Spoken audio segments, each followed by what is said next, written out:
on camera because you're going to get seniors and their parents. We want close up. We don't want a big, huge, wide thing. Okay, and I'll be out of your way. Put that on.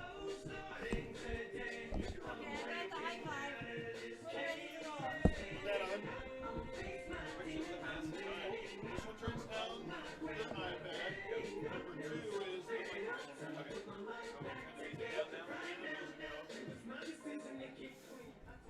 Your mic's on, Patty. Good evening and welcome to North Tama versus BCL football and senior recognition night for 2019. At the start of each school year, the anticipation builds as students of all ages take to the field to compete and perform for our enjoyment.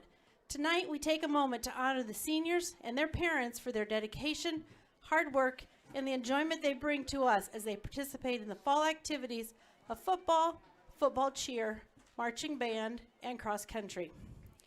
The Friday night football atmosphere would not be complete without hard work on the sidelines, pageantry, cheers from the crowd, and of course, halftime entertainment. Please welcome cross country coach Katie Holbach and band director Channing Halstead to Dennis Field. Are you going to be doing this or are you doing this? Okay. Tonight, we are pleased to introduce our senior football cheerleaders. First, we have Allison Jones and Abby Jones. Alice and Abby are the daughters of our cheer coach, Tracy Jones and Jeff Jones. Allie and Abby. So, right before they kick off the ball, you got to switch the Joining them on the sidelines is Grace Blake, daughter of Sarah and Phil Blake.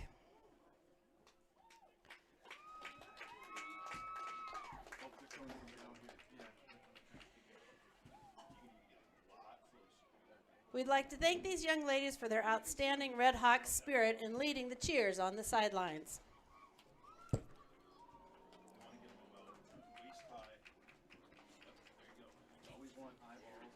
Fall is for football, but it's also the time of year when the athletes take to the grassy courses to showcase their strength and endurance in the sport of cross country. Cross country is not only a physical sport, but also a mental one. Showing great perseverance this fall are 3 outstanding young women. Please do greet them on the field as their coach, Katie Holbach. First, we have Sabrina Regal, daughter of Deborah and Matt Regal.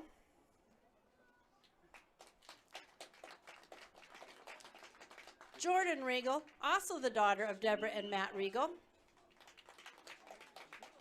You'll also see Jordan at halftime twirling a flag as a member of the Red Hawk Flag Corps.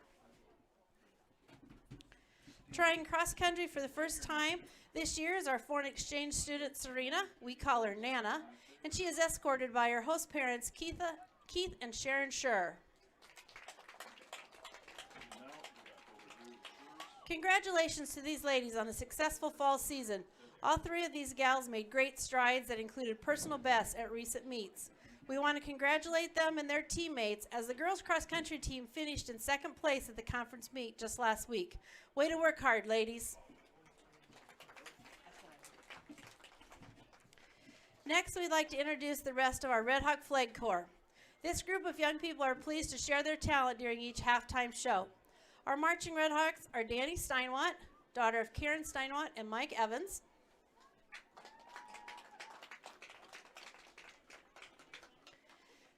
Sable Fair, daughter of Wendy Dietrich and Todd Winter.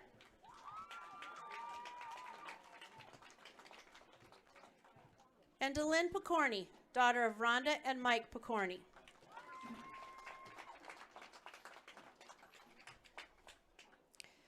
We want to thank all of these seniors and their parents for their dedication to North Tama activities and athletics. Your enthusiasm, skill, and loyalty have earned you a place in Red Hawk history. We wish you good luck in your future endeavors, both on and off the field.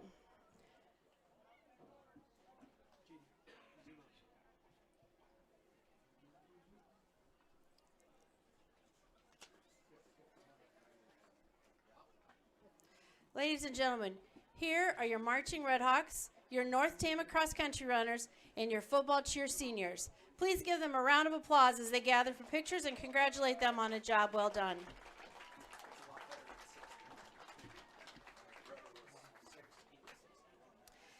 At this time, we would like to welcome the Comets of BCLUW and their fans to Dennis Field, home of the Redhawks. Please give a big thank you to those people who helped prepare for and host our home games on Friday nights.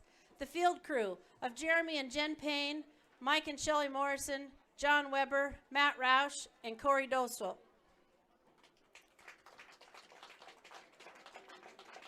Our crew in the press box, Roger Jansen, Dave Stewart, John Dobb, Wayne Jansen, and Jeff Jacobs. A special thank you to the members of the Cubic Finch Post, number 142, and Hora Montrak Post 453 Color Guard for presenting our colors tonight. And our flag raisers from the Traer Club Scout Pack 304, Kane Kuchera and Noah Rector. Please thank these people with a round of applause for their volunteer work they do. Their dedication to North Tama football is outstanding. Good sportsmanship starts with respect for yourself, your team, the opponents, and the decisions of the officials. Recent surveys show that an inappropriate adult behaviors at high school athletic events across the country have reached epic proportions and are affecting officials available to officiate our games. Great fans are enthusiastic for their team and exhibit sportsmanlike behavior toward the opponent and the decisions of the officials. North Tama and BCLUW schools encourage positive sportsmanship and behavior at all events. And tonight, when the game is done, please let your athlete know how much you love to watch them play. Officials for tonight's game are Jeff Pavlicek, Trey Becker, Trent Becker, Matt Bethke, and Trevor Thine.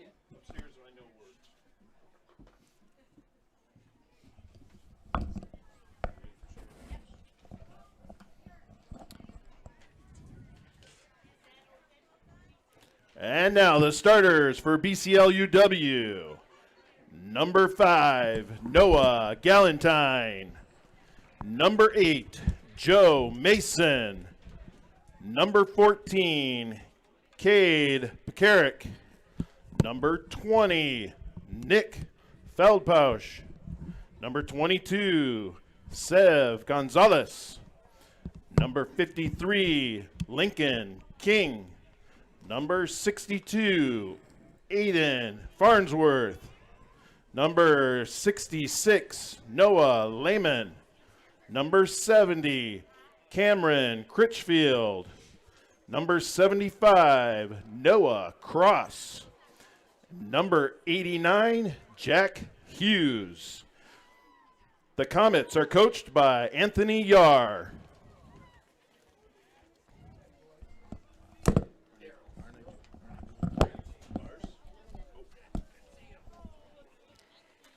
And now it's our pleasure to introduce the Redhawk football seniors and their parents. Greeting these athletes is head coach Tom McDermott and his coaching staff of Craig Greiner, Jack Kolupnik, Blade Bradley, Leroy Bradley, Dalton Hume, and Bryce Gherkin. Starting off tonight for our seniors, working hard on the sidelines each week and performing manager duties this year for the Redhawk seniors is Haley Larson, daughter of Amy Larson.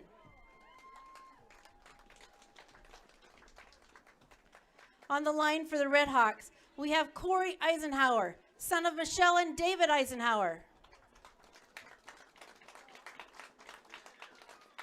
Next is Zach Greiner, son of Lori and Craig Greiner.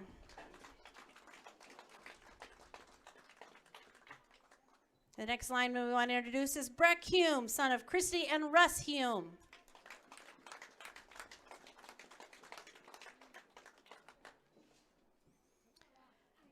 Next is Ryan McLean, son of Sue and Pat McLean.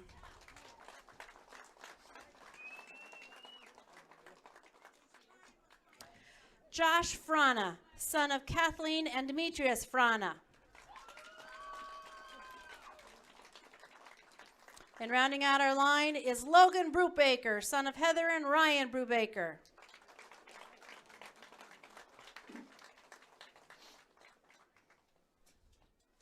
Handling the receiving duties for the Redhawks will be seniors Nathan Urban, son of Jamie Weber and Mark Urban.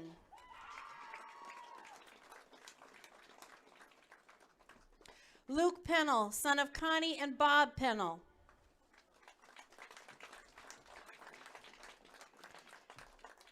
Next is Zane Nelson, son of Chris and Dan Nelson. And I think he's got his future Redhawk along with him tonight, his little brother Kale. Rounding out the receivers for the Redhawk is Tayton Payne, son of Jen and Jeremy Payne. And our final senior plays in the backfield for the Redhawks, and he'll be working hard back there tonight. It's Skylar Stacker, son of Lisa and Justin Stacker.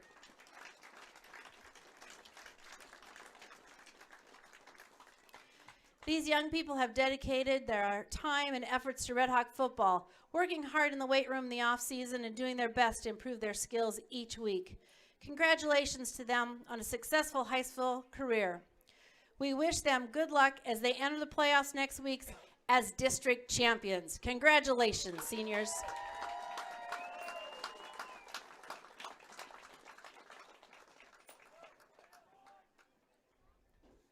Again, we ask you to give these seniors and their parents a round of applause for their dedication to Redhawk football. They feed these players on Thursday night. They line our field. They do a ton of things just to help keep this program where it is and one that we can all be proud of. And we thank them for their time, their efforts, and their dedication. Congratulations.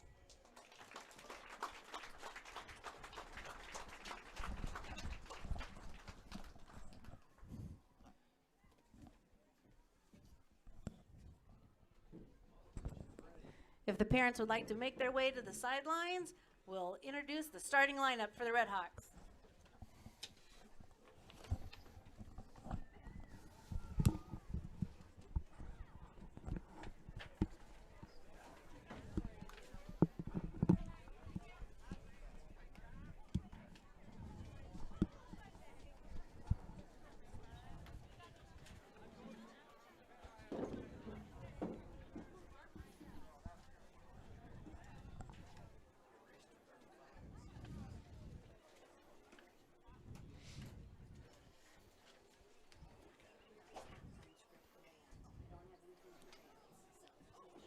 And now, your starting lineup for your North Tama Redhawks. At center, number 64, Dylan Hushik. At guard, number 54, Corey Eisenhower. At guard, number 51, Zach Griner. At tackle, number 74, Sander Bradley. At tackle, number 59, Ryan McLean.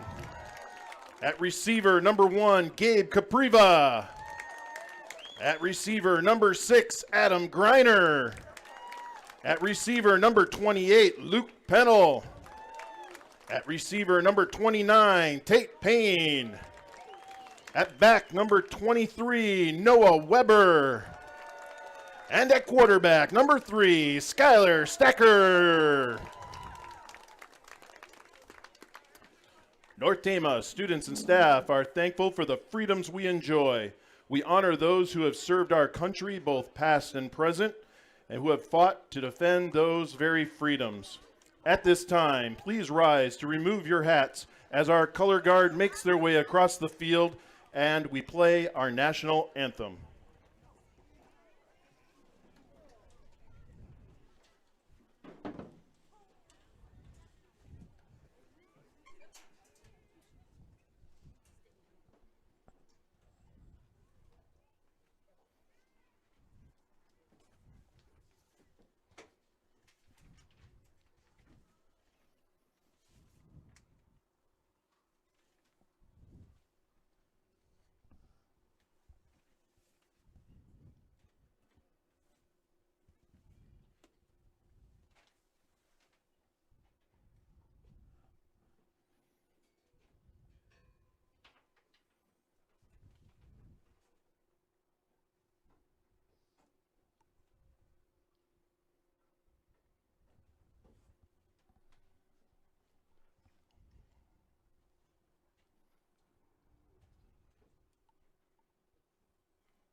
All right, welcome to Dennis Field. My name's Keith Kennedy, and I'm here with Mr. Tyson Roberts. Are you there, Tyson? I can't hear you. I think I'm here. Ready There to you go? are. Hey, there we there go. you are. Awesome. We're good. All right. A little bit chillier than the last time we were here, but we're out here. It's a great night for football. No rain.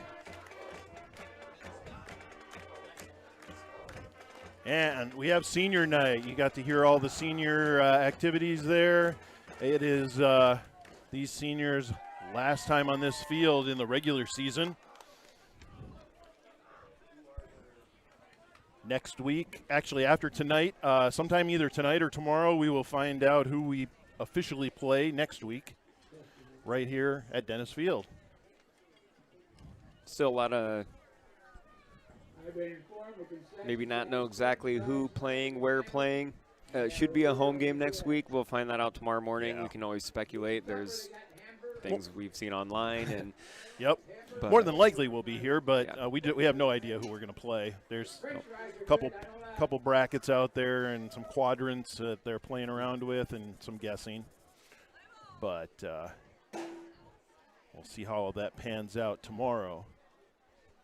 yeah, right now North Tama is sitting at 8-0, ranked number 2 in the last RPI, which is what the system that the state of Iowa goes by in Class A. The top 4 teams in that RPI after tonight will have their own quadrant. Pretty much means that they'll host both the first and second round games. North Tama should, for certain, host that first round game as a district champion, and we'll see what happens after that. I believe BCLUW comes in with the record of 1-7. They had their first win of the season last year against GMG. So coming off a little momentum, see how they can close the season.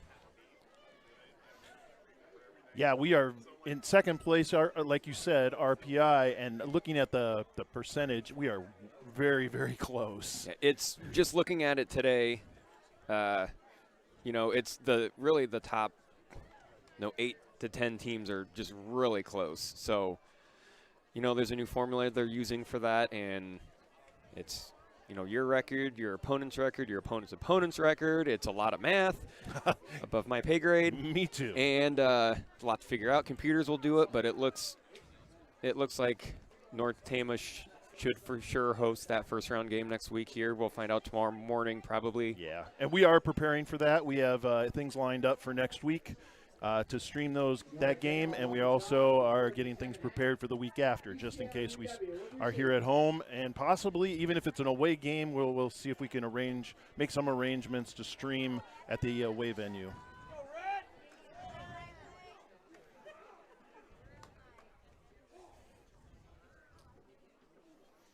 So North Tama is 8-0 at this point. We have 1 forfeit, and the Comets are 1-7. Their one win came from GMG, and that was a very low-scoring game. It was 0-7.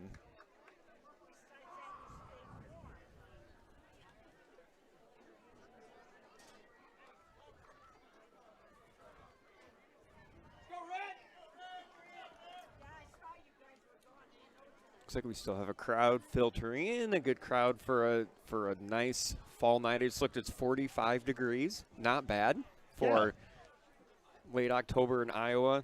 We got a good crowd out here, I think, for the weather, and people are always concerned that we're video streaming and people won't show up, but I think we have a very decent crowd here for tonight. Hey, no rain, no snow, no wind. Yep. Perfect. If you're watching at one of our local establishments, we appreciate you guys watching. And as always, we love to see where everyone is from. You so betcha. Please put on there where you're from. Looks like North Tama will be going right to left here, and they'll be kicking off to start the game. Stacker with the kick. Oh, can't hold on to the ball there, and he's going to get pummeled right down at the 10-yard line. Yeah, it's like I didn't catch a number, whoever that was for BCLUW had some problems corralling that ball, and they're going to start deep. It's 1st and 10 on the 10. 90 yards to go. This is going to be a long drive.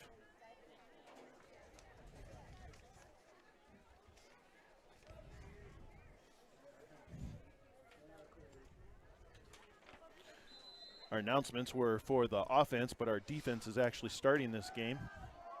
Oh, deflected pass. Not Either deflected by 28 Luke Pennell or 29 Tate and Payne.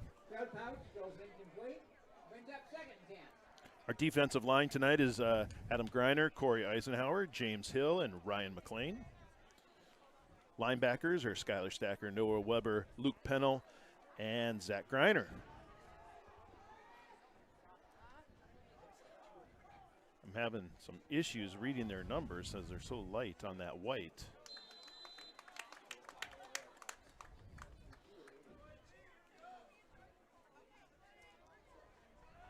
Comets with a little running play to their left. Didn't get much at all on that. No gain at all. It'll be 3rd and 10 on the 10. And as defensive backs, we have Gabe Capriva, Ashton Bradley, and Tate Payne. That's your Red Hawk defense.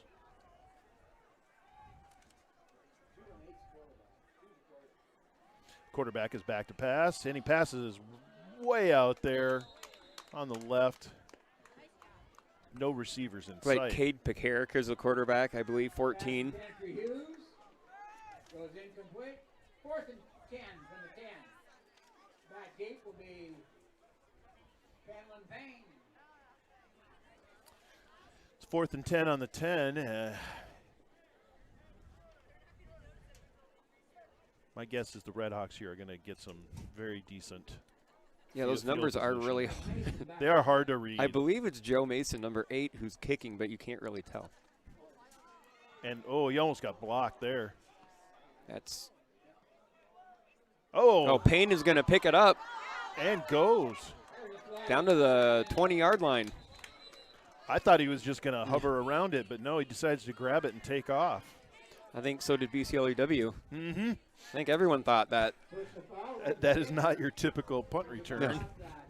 Couple bounces and grab it. So that's 20 yards there that the Redhawks wouldn't have had. Already almost in the red zone to start. Yep, they're moving the sticks. We'll get a better idea when we get that. Like the 25? First and 10. Yep. That 26-yard line. 25, 26 right in there.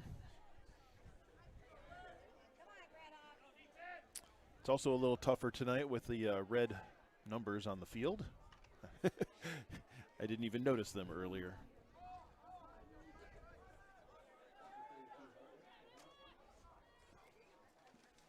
Little handoff, trying to go straight up, but no doing there. 74, 28. Stackers in there. I don't know what happened there. BCLUW has the ball.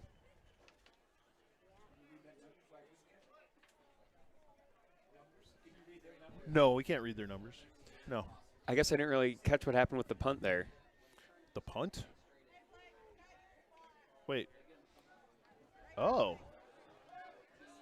There must have been a penalty. We're sorry, we didn't. Well, BCLW has the ball. Oh, apparently maybe you can't, once the ball hits the ground, you can't return the punt. I don't know.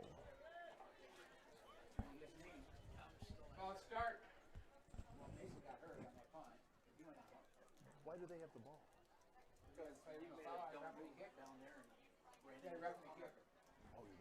Oh, we're sorry. Sounds. Oh, okay. There was a roughing. We didn't. I guess I didn't see the flag. Yep. There was a roughing the punter penalty, so that is why BCLW has the ball. It gave him a first down. It was a personal foul. Yep. So we apologize for that. We didn't catch that. Yeah. Redhawks stopping that run very effectively. No gain, makes it 3rd and 17. 3rd and 17 on the 19-yard line. Redhawks doing a very good job of preventing any kind of gain.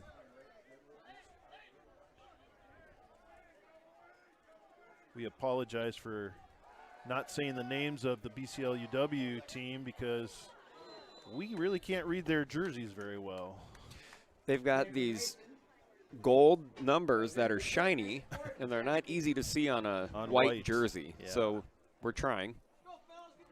Now it will be 4th down, and they will punt again. Yep. Almost need my binoculars tonight.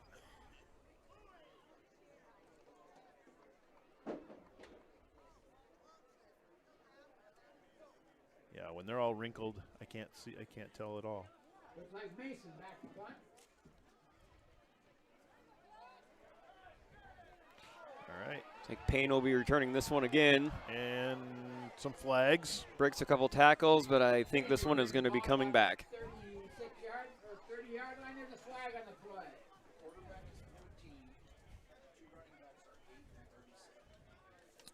We do have pink flags tonight. Yeah, I noticed that. For breast cancer awareness, I believe. I believe that's October, so you'll see a lot of pink. You see some pink on the Redhawks socks and things. And Block in the back. We move back the ball back to the Block in the back. Where we 1st and 10 Redhawks at the 50-yard line. 1st and 10 at the 50. Hushik coming up to the ball. Our center.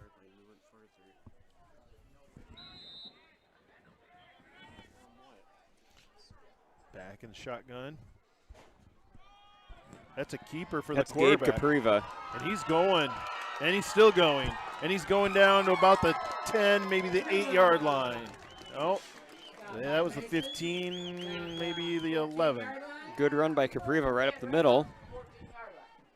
We do have to give a shout out to his brother, who's watching in Hawaii. I see you just put on there. Awesome. So shout out to Jacob Capriva. I talked to Gabe there at the end of school, and he said his brother will be watching from Hawaii. So all right.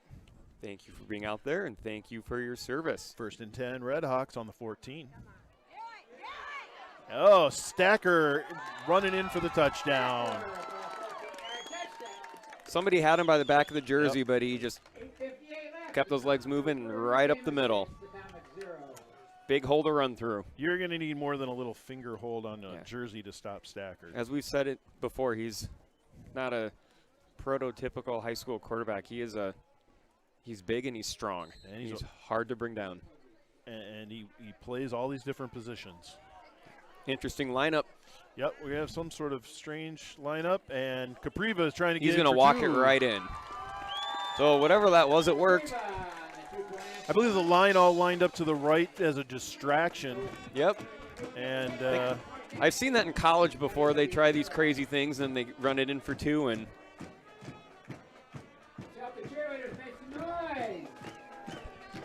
so we have a Redhawks score, and it is now 8-0 Redhawks over the BCLUW Comets. We got 8:58 left on the clock in the first quarter. As our Redhawks prepare to kick off here.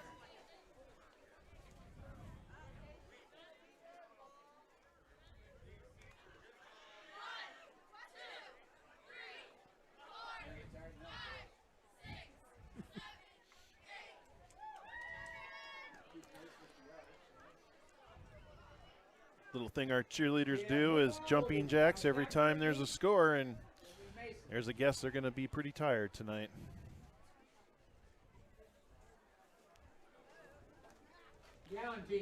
Skylar Stacker setting up his ball.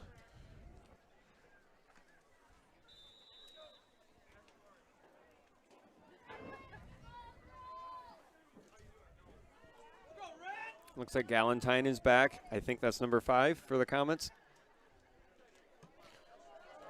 Stacker with a long kick. Looks like it's going into the end zone. They'll bring it back out. That's back. Just grab Brings it. the ball out to the 20-yard line. 1st and 10. Comets.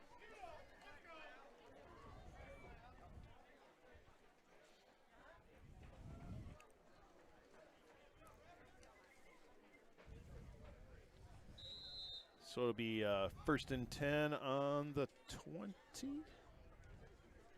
I think it'll be the 20. I think our scoreboard's wrong right now.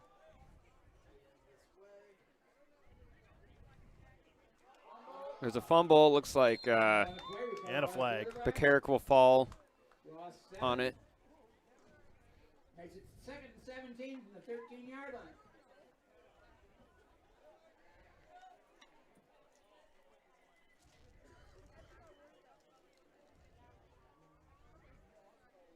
You will notice number 74 back in the game. Xander Bradley, he's been hurt for, I don't know, 4 or 5 weeks with a knee injury. It's good to have him back here for the end of the season and the playoffs. Oh, another fumble. Big confusion in their backfield there. Guarded by the Comets. Makes it 3rd and It didn't look like the running back knew which side of the quarterback to go on. And so the handoff was very, very confused.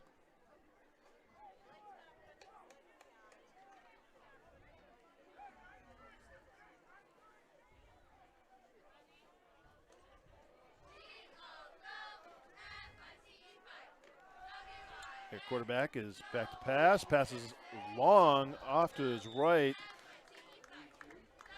for number 89 for the Comets. To Hughes. Jack Hughes was the intended receiver, but overthrown. back deep will be Penland Payne.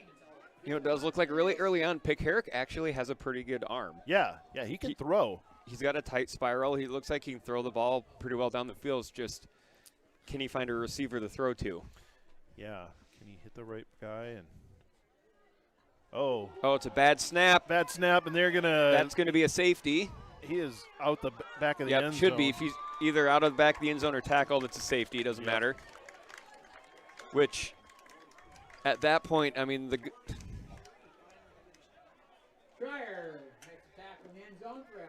sounds like Michael Schreier with the tackle to get the safety. I mean, Yep. At that point, when something like that happens and you're the punter, you jump on it, and you just don't. I mean, you don't want the other team to get the ball for a touchdown. So it's either 2 or 6.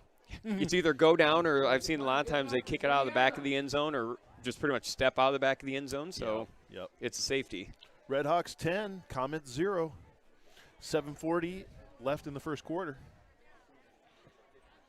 As the teams take a small timeout here before, well, the Redhawks would kick it off then, right? Because we scored. No. BCLUW will have they'll have a free kick, so kick. it'll probably be a. Usually you see a punt from the Oh, 20-yard line, so the Redhawks will get the ball. gotcha. I'm not up on my safety. Yeah, so not only is it a procedures. safety, you get the Redhawks get the 2 points, but now BCLUW, instead of they'll be kicking off from the 20-yard line, and a lot of times you see them. It's a free kick, so a lot of times you see them punt, but it looks like they're gonna actually kick it off like a kickoff. So it's a kickoff, but about 15 yards behind where they usually kick off.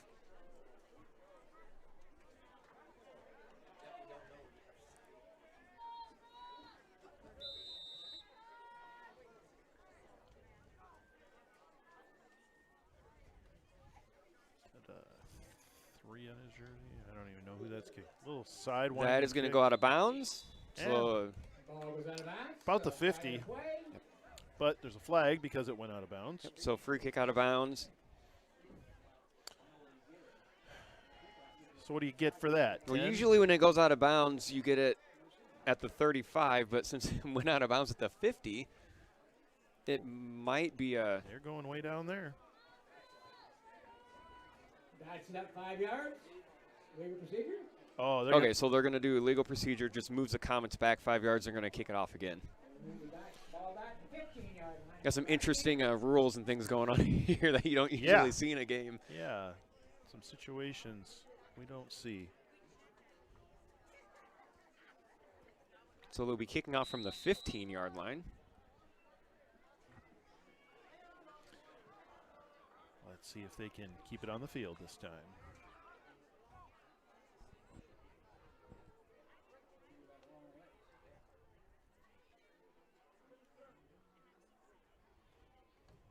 Right down the middle, a little bit off to the left. Oh, It was touched by Redhawk. It's Luke Pennell, I believe, returning that. and he is scrambling around with the 42-yard line, 43. Yep, he stood up at the 42-yard line. Comet 42. gives the Redhawks another great field position. Be 1st and 10 on the 42. Gonzalez on the stop. 1st and 10 Redhawks at the 42. We're just trying to guess numbers, folks. So if we missed your kid, we're sorry. Yep. I mean, even Roger's having trouble trying to. Yep. Everybody's see the guessing numbers.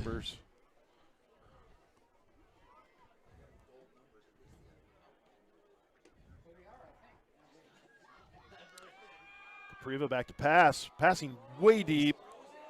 Had a man back there. Looked like Pennell had gotten behind the initial defender, but Capriva just overthrew him. Yeah. Pennell's fast. It's just not that fast.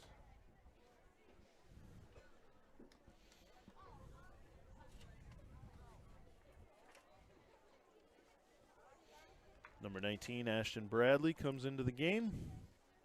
Running the play in, I assume. 10-0 Redhawks. 2nd and 10 on the 42.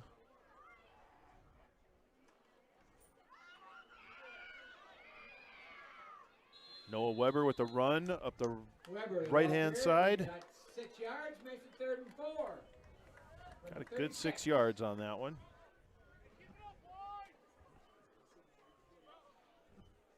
Be 3rd and 4 on the 36-yard line.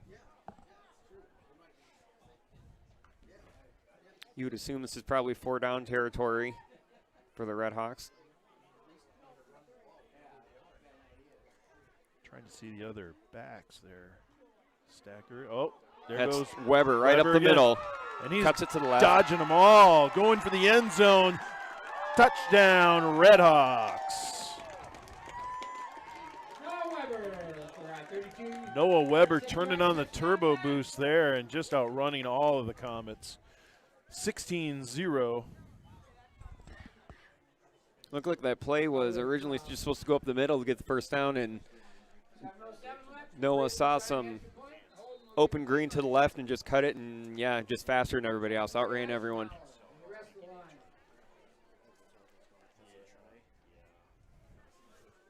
Took Gabe Capriva on for the point after with Devin McKinley holding. They've been really good on those extra points, but looks like it's going to be wide right on, yep. So it'll be 16-0. So it's a good thing we got that 2-point conversion on the first touchdown.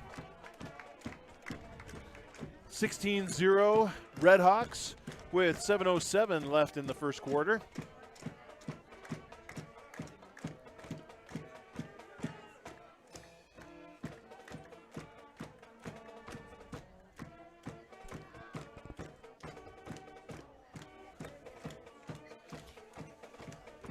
Assume here after the school song, cheerleaders will be doing some more jumping jacks. Good workout for him. Yeah. On a cold night. Keeps them warm. There they go. Yeah, football will be Stacker.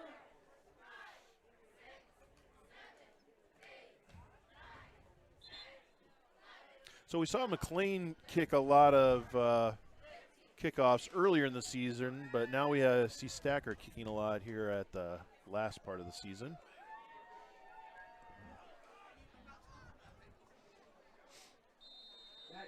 Not quite sure why they decided to do that. I know McLean kicked all of last year. I think he was predominantly the kicker, but Stacker not doing too bad of a job this year. Yeah. Oh yeah, he kept out of the end zone. Oh, he's doing a little scrambling.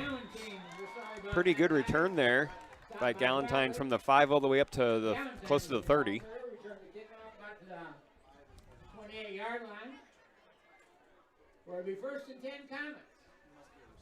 1st and 10 on the 28 for the Comets.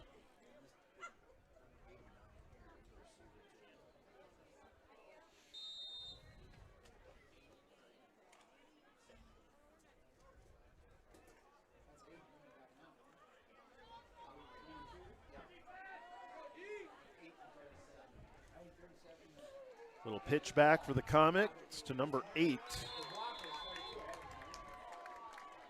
Joe Mason.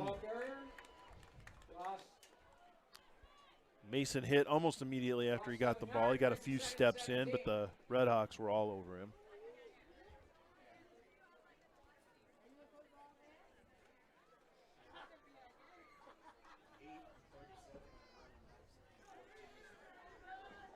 Got Hill and Hushik and Eisenhower up on the line there. Couple more. Little handoff, trying to go right up the middle, slightly to the left. Good tackle by Luke Pennell, or else if he wouldn't have had that tackle, that would have gone for maybe quite a bit more. Yep. Mason looks like to be their main running back there. Here's the ball carrier again.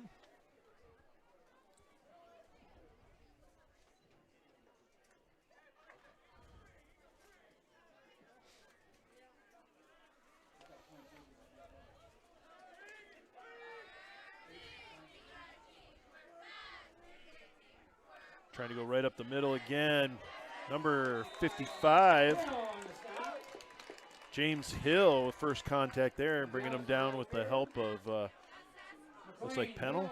Pennell and McLean. Yep. But Hill with the first hit. Yeah. Uh-oh. Well, we have an ambulance call, it looks like, so. Hopefully nobody gets hurt here on the field. Yeah.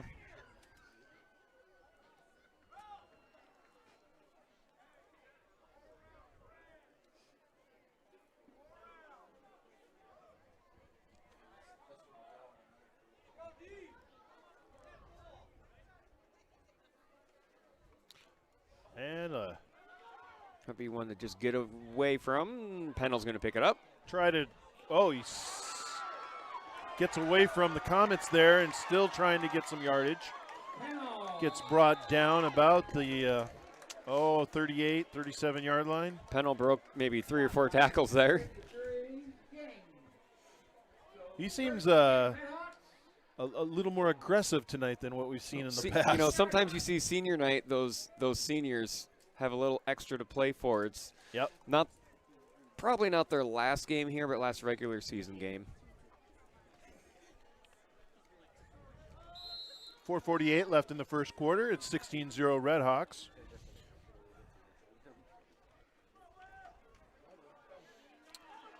Weber with the run up the right side.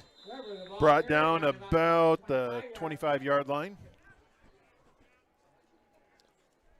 We have seen Capriva exclusively at quarterback so far. I don't think Stacker's been at quarterback yet.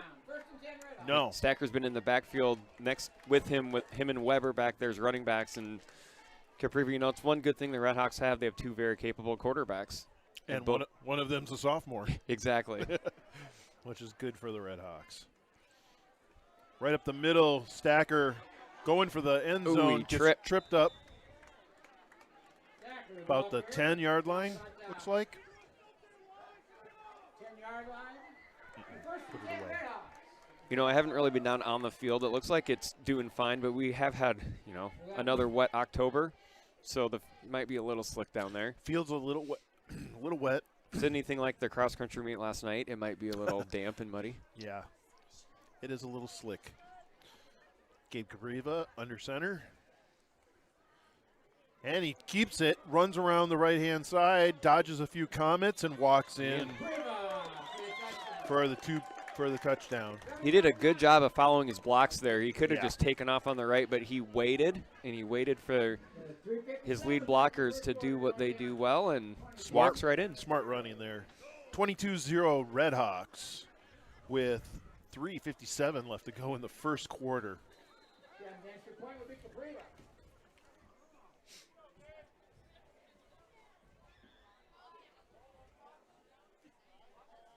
Did you see that?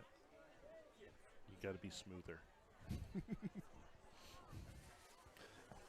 All right. And that one looked good. Yep. Here we go, 23-0. Capriva with that point after. Oh, go ahead. I was going to say, he had a little bit more as I'm talking to Coach Jack down on the field. Coach Jack giving him some pointers there on that last one, and you can definitely tell he took that to heart and booted it right through. Yeah, we have a really good coaching staff, and I think these guys really listen well And if they need to make adjustments throughout the game, they do that.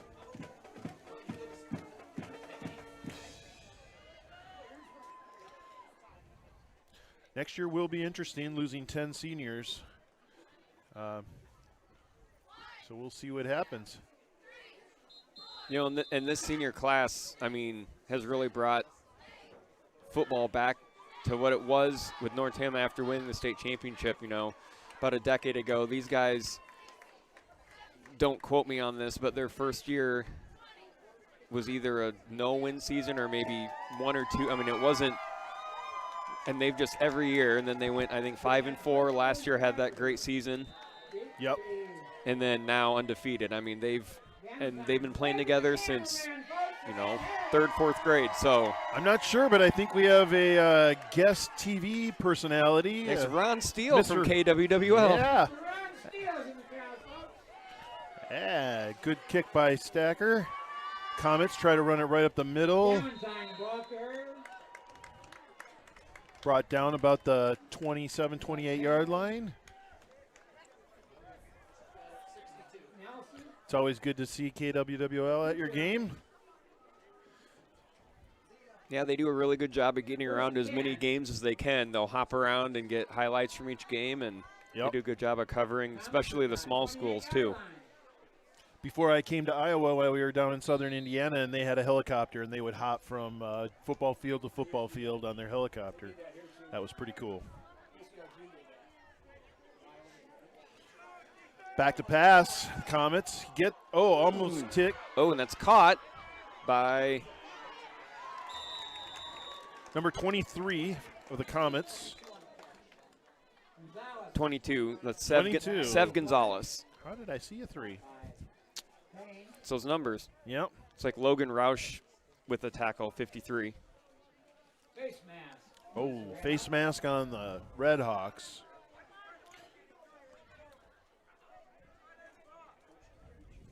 Let's see if it's going to be intentional or not. It's only a 5-yard face mask, so not a personal foul, so that's good. But the Comets are now in Red Hawk territory for the first time tonight. Yep, they're crossed over about the 47. 1st and 10. Comets hand off to their guy, Mason. Mason, go out there, lost 2 yards. McLean at the bottom of the pile. Brings up 2nd and 12.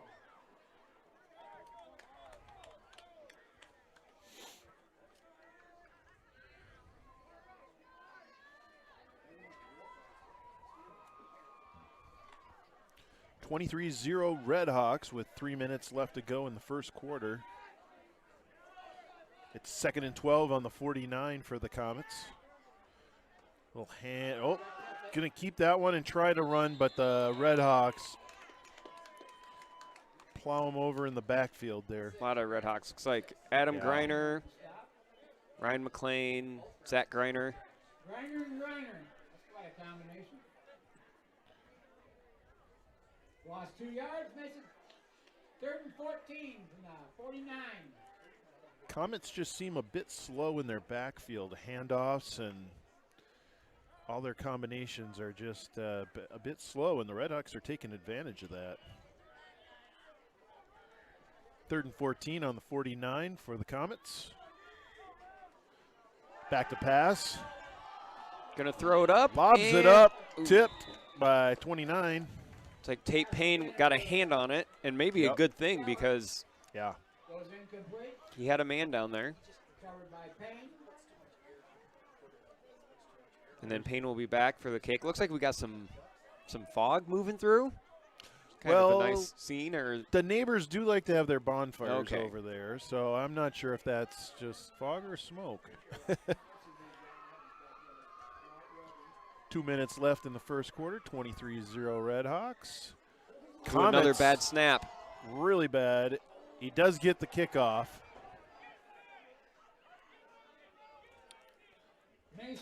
Looks to be down about the 35. All things considered, not a for the Comets that could have been a lot worse. Yeah, I'm guessing that ball's a tad slippery down there, maybe with the dew and the moisture. And the slickness of the field.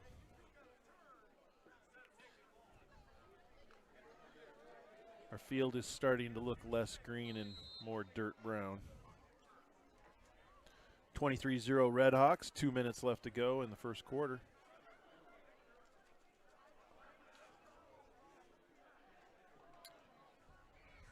Gabe Capriva under the center. Weber. Gives it to Weber, who tries to run it up the left side and it's tripped up about 44-yard line. And Galentine gained 9 yards, makes it 2nd and 1 from the 44-yard line. 2nd and 1 on the 44. It's like the North Tama line has been doing a pretty good job here this first half of getting some big holes for those running backs. Yeah, not letting those Comets through at all. Little pitch Looks back like he's to gonna Stacker. He's going to throw it back to Capriva. Nope. Oh, he's going got way deep. Luke Pennell. Oh, and Pennell can't hold on to it. Bounces right off his chest. That's one good thing, like I said, about having 2 quarterbacks back there. And he also had Gabe Capriva wide open running. I mean, he had his pick of 2 or 3 guys, and Pennell, I mean, it hit him in the numbers. He's, saying my bad. He knows he missed that. And Yeah, there's got to be some slipperiness to that football. We've seen some snaps not go well. Now a couple drop passes. 23-0 Redhawks, 1:17 left in the first quarter. Capriva hands off to Weber. And he's got the first down and a little bit more. Weber, the blocker, down to about the 48-yard line.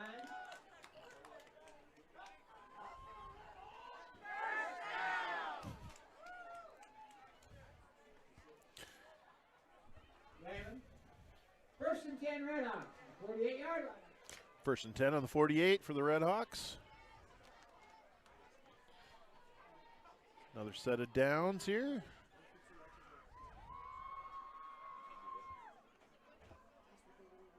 I don't know. If I was the Comets, I'd look for another long pass right here.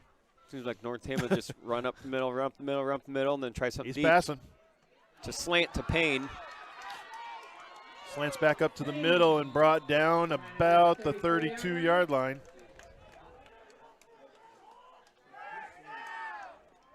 Redhawks just marching down the field. Linebacker. 1st and 10 Redhawks at 33-yard line. 1st and 10 on the 33. 35 seconds left here in the first quarter. Redhawks going to try for another score before the quarter's over, it looks like.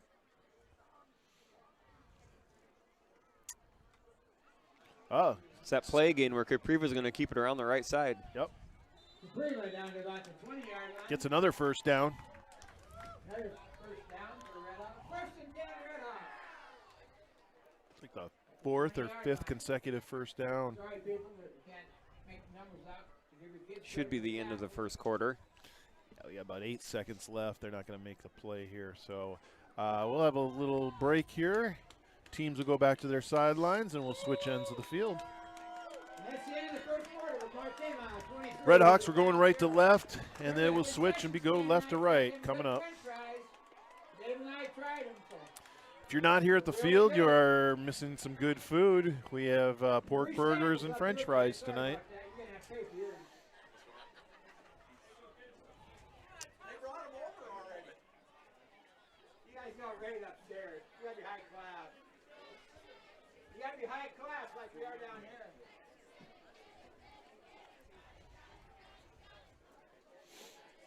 Why are all the coaches looking up at us? I think they're looking above us. Oh, okay. Maybe they're having some radio trouble.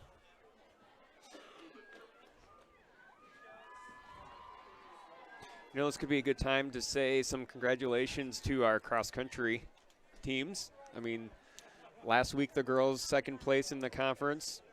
Boys didn't have enough to score, but we had one all-conference runner, and then last night the first male runner to make it to state in quite a while, Sam Snyder, placing 10th in Cedar Falls on a muddy course. I don't know the last time a male runner made it to state. I know of some girls, but Sam placed 10th, and he will be going to the state meet in Fort Dodge Saturday at 2:30. So if you can make it out, And to Fort Sam Dodge. Sam turned up the speed at that meet. He did. He ran an amazing race, and last year he was, I think, 2 places off, and it was great to see him make it state. So good job, Sam, and Gabe Capriva under center. all the girls and boys. Back to pass. Pumps. Goes for the end zone. And we're going to have a flag. Looks like tape pain was intended, and defender never really turned around. Yep, we're going to have some pass interference there. Yep. Pass interference. No. That's what you got to do.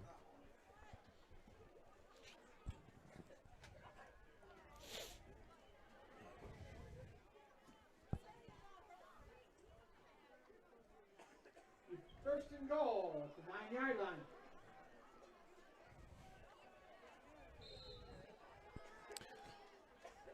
First and 10 on the 10. Gabe Capriva back in the shotgun.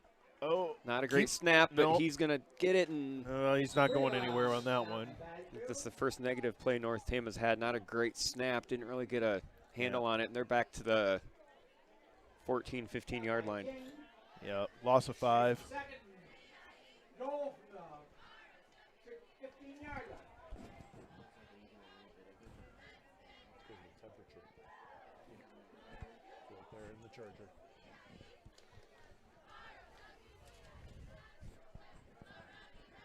All right, here we go. 2nd and 15. Stacker running right up the middle, heading for the end zone, and he scores. Touchdown, Redhawks.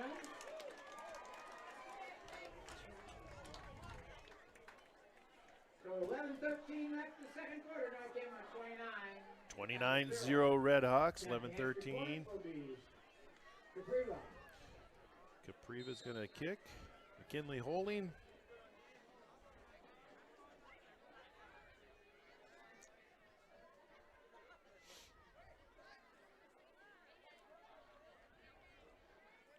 Good hold.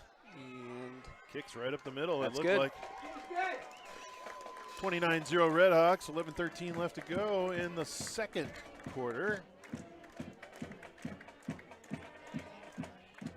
Oh, sorry, 30-0. That made it.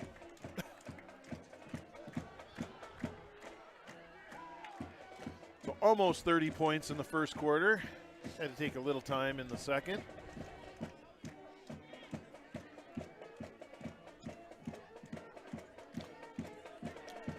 So we should end up 120-0, right? Maybe not. pretty close.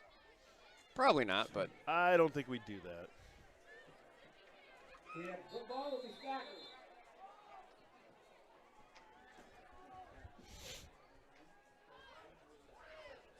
Down time, Gate Comets.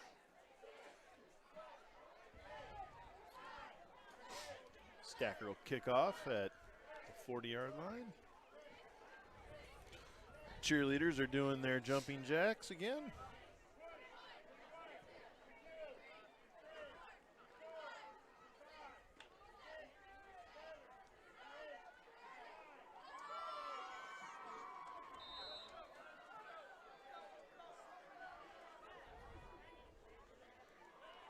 All right, we're ready for Stacker's kick. Here we go. And we are going to get a return out of this. Not too far, though. He stepped out of bounds. about the 30-yard line. Gonzalez. Comets will take over on downs here.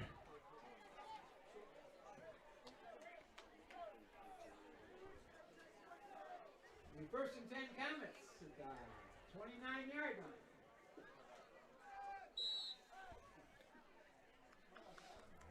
$30-0 Redhawks. First and 10 on the 29. Got McLean and Griner up on the line. They're going to do a little handoff, and no, not even getting past the line of scrimmage on that one. Griner. McLean. Lost one, makes it 2nd and 11. To the 28. Griner McLean on those on the tackle there. 2nd and 11 on the 28-yard line.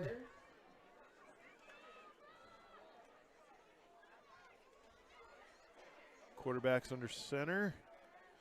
And he's going back to pass. Trying to gonna go go deep. Oh! And he has a man. He does, and he's holding Oh, on he's to still it. going. Brought down about the 32-yard line. Ooh, we have a flag there at the end of the play. It looks like some drawn going on. This might be on the Redhawks. I didn't catch a number. Like we said, I think it was 89 Jack Hughes with the catch. Yeah, wiping that ball off. It's going to be a personal foul or unsportsmanlike on North Tama. So it's at extra 15. Yep, I think that was Luke Pennell with the tackle and then maybe a little extracurriculars there. That's going to be another 15 yards. Yeah, I mean, Buchanan has a good arm. Yeah. That was a good throw. The receiver did a good job. He actually turned the wrong way first, I think, and then had turned around, and the ball was right there. This is probably the best field position the Comets have had all night. Down about the 16-yard line. 17-yard line. It gives to Mason again. Oh. He's going to get to the outside. It's down. Close to the first down. Yeah, around the 5-yard line maybe. Can't tell from over here.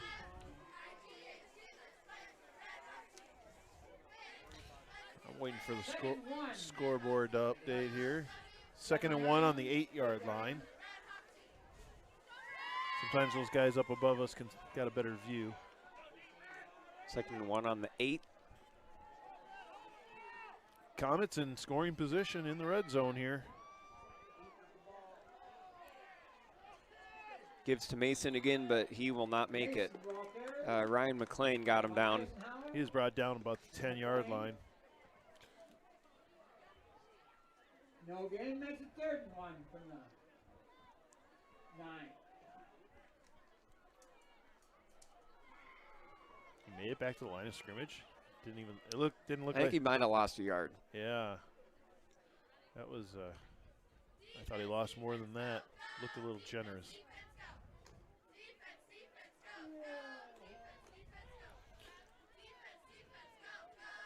Third and 2 on the 9-yard line. BCLUW almost scoring, but Timeout. call a timeout to avoid the delay of game. The clock was right down at 0. Now we got another ambulance here. We got both of them.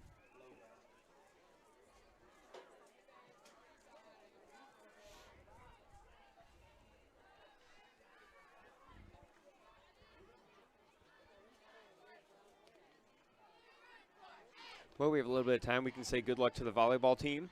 Monday night, Collins Maxwell here at 7 o'clock. Yep. For the 2nd round, North Tama had a bye. First round, I believe they were ranked 5th in the state, last ranking of the year. We might be streaming that. We might be recording it and delaying it 24 hours. We're not quite sure on what we can do just yet. For girls' sports are different than boys' sports in Iowa during the playoffs. So we're trying to stream it live. We'll see what we can do. And I believe North Tama wins that game. They would host on Halloween night at 7.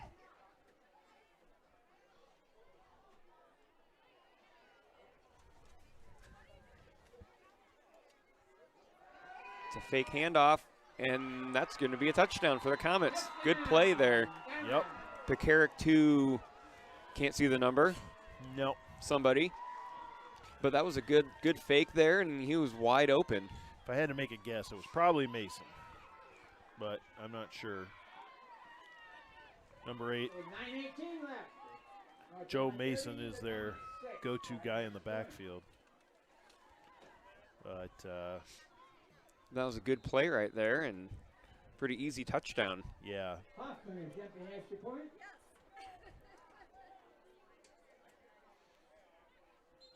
Oh, we have a flag on the Redhawks. Offsides. Offside Redhawks. So let me guess. That'll get them half the distance to the goal? Or So, wow, they're already 5 out, right? About the 2. Yeah. So now we're down to maybe the 1. Yeah.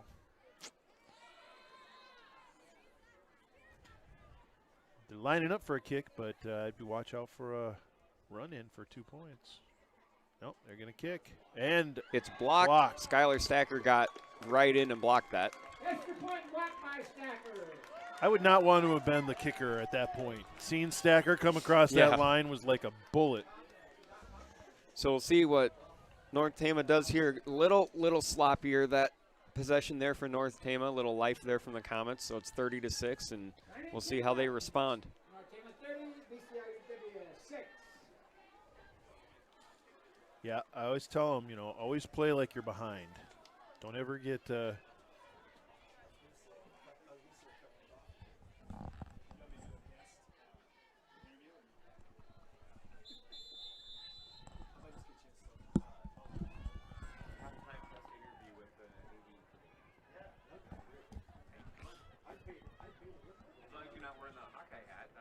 Oh, yeah. Got to get rid of that Hawkeye.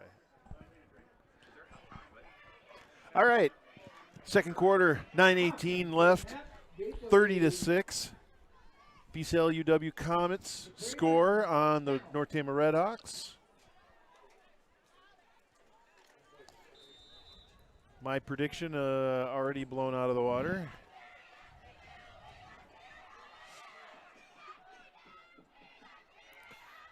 Comets are all set up for the kickoff. Here we go. It's a better kick. Pennell will be returning this one. He's got a seam down the sideline. Pushed out of bounds about the 44, 45-yard line. More great field position here for the Redhawks.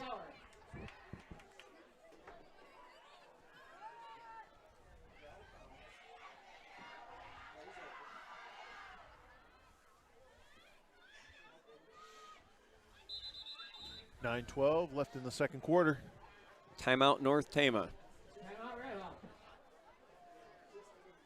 Looks like Coach McDermott wants to go over something with them.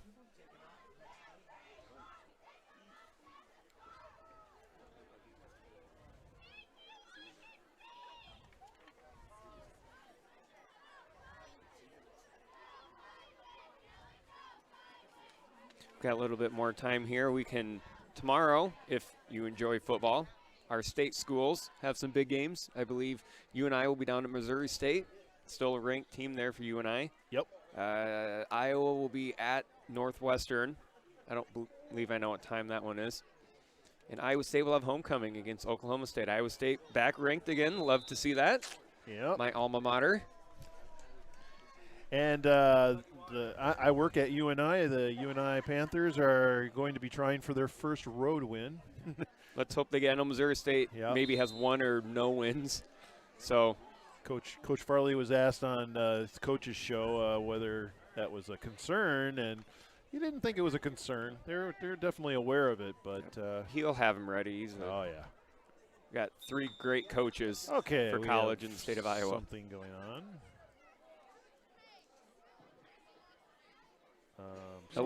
A legal substitution. Coach McDermott was not happy about somebody either. Yeah. Huh. He's not happy about that.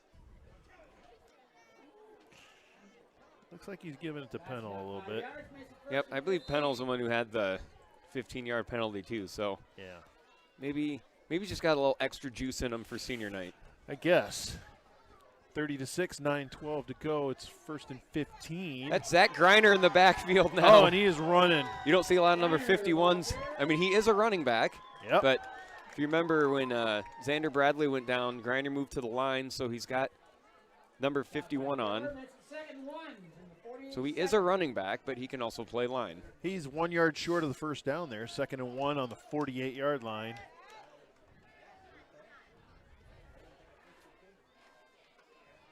There's another penalty. Weber has the first down, but we might have a flag something come back. Looking at where that flag was, it's probably It's a legal Redhawks. shift on North Tama, so it'll be a 5-yard penalty, so no first down. Illegal shift. Makes it So, yeah, North Tama with some penalties now. That's, what, 4 penalties in the last, I don't know how many plays. So, Yeah, you wonder if they're losing a little focus here. yep, getting a little sloppy here. Not the best time of the season to have these get. These are just kind of mental. Yep. 2nd and 6 on Problems. the 48. And a false start on the right side of the line. As soon as he gets up, I'll tell you his number. Number 74. Xander Bradley. yards, makes it 2nd and 10. And he'll be coming out. But remember, this is his first game in over a month. Yeah. But the luxury that the Redhawks have is they do have, maybe 7 very capable offensive linemen. 2nd and 10. Stacker. Scrambling, going. He's down to the 40, 35. He goes out of bounds. He leapt over 2 people there. Ran out of bounds at the 30-yard line. Great run by Stacker. I don't see any flags. That's going to be a Red Hawk first down. 1st and 10 Redhawks. If North Tama would just stop with the penalties, Yep. I believe they can just run this ball almost at will right now.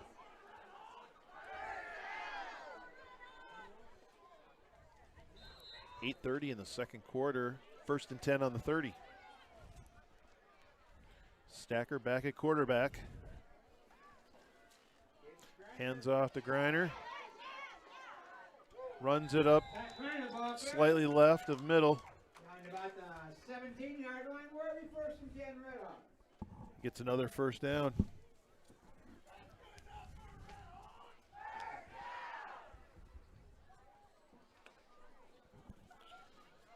So the Redhawks recovering from a few penalties there to get some good yardage. Stacker back at quarterback. Hands off to Noah Weber. Noah Weber. Weber, the ball carrier. Stop by It's down to about Garrett. 13, 14-yard line. Flag on the play. Another flag. Holding on North Tama. That's 6 penalties in the past maybe 2 minutes for North Tama. Yeah, I'm not keeping track of stats, but that's a lot of yards. Be backing up. We could be in the end zone by now. Up to the 29-yard line. Where are we? 1st and 10. First and Should be 1st and 20. 22.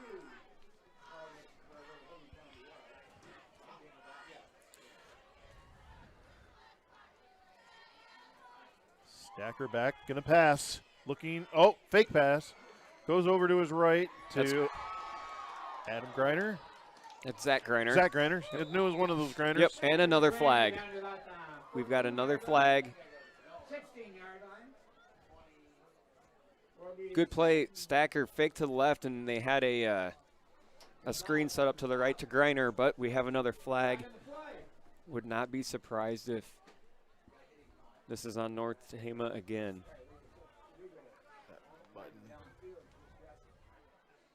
Yep.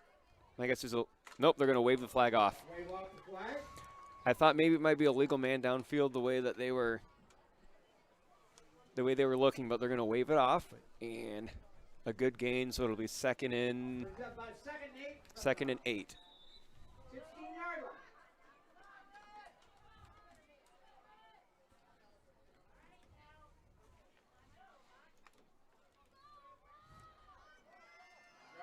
Give to Griner up the left, breaks a couple tackles, and he will walk into the end zone. Touchdown, Redhawks. Zach Griner this time. Great job by Zach Griner there. Another great hole on the left-hand side of the line there, and then he did the rest. 17 left. Second quarter, North Tama 36-6 Redhawks. As McKinley and Capriva get all set up here for the point after.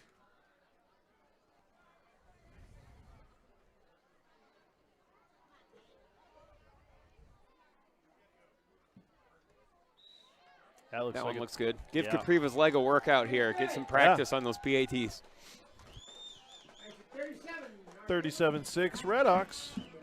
7:17 left.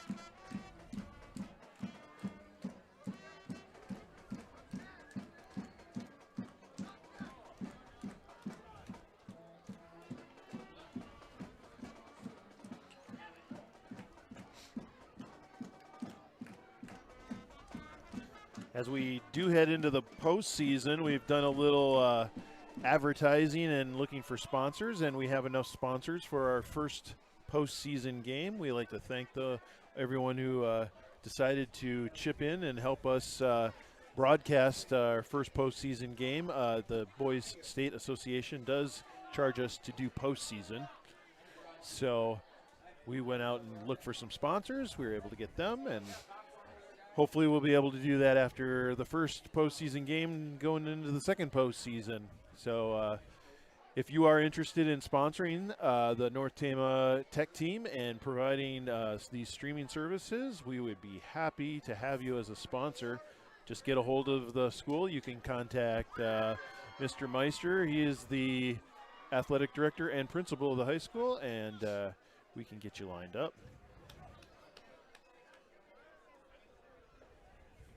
Also, winter sports are coming up, and we'll be looking for more advertisers for winter sports. We will be doing all the home boys, girls basketball games, and the wrestling meets. And we will be in a nice warm gym. Yeah, we begging for this sometimes in the gym. Right. Stacker all set to kick off. Here we go. And that one's going to go out of bounds. Yep. Right on the play.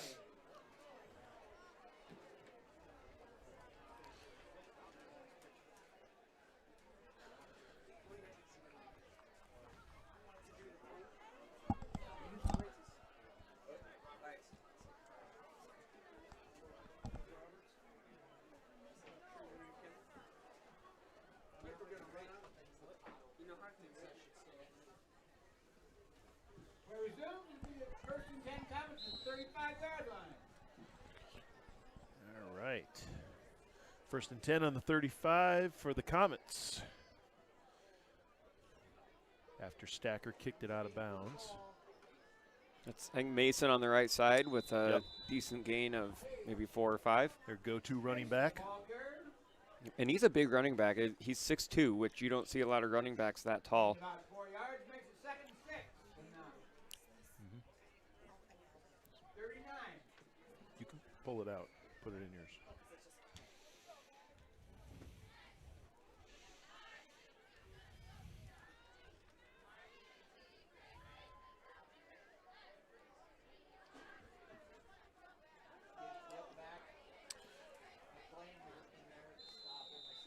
Didn't look like they made it back to the line of scrimmage or right at the line of No, I scrimmage. think he was met by Ryan McLean right at the line, so probably not going anywhere.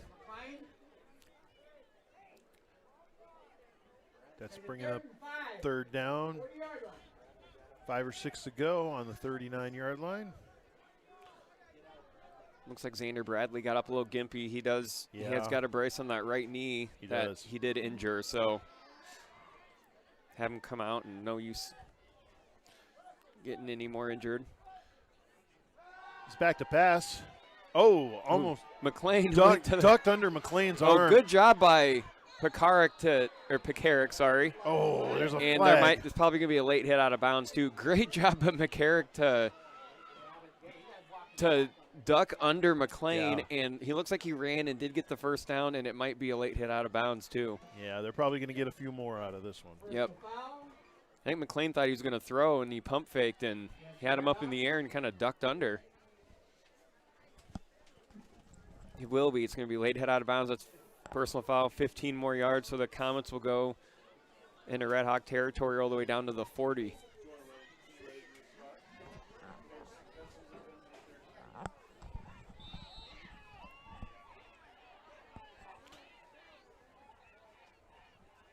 First and 10 on the 40 for the Comets.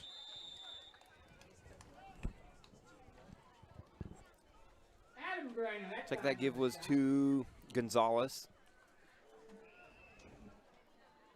Gain 1, makes it 2nd and 9.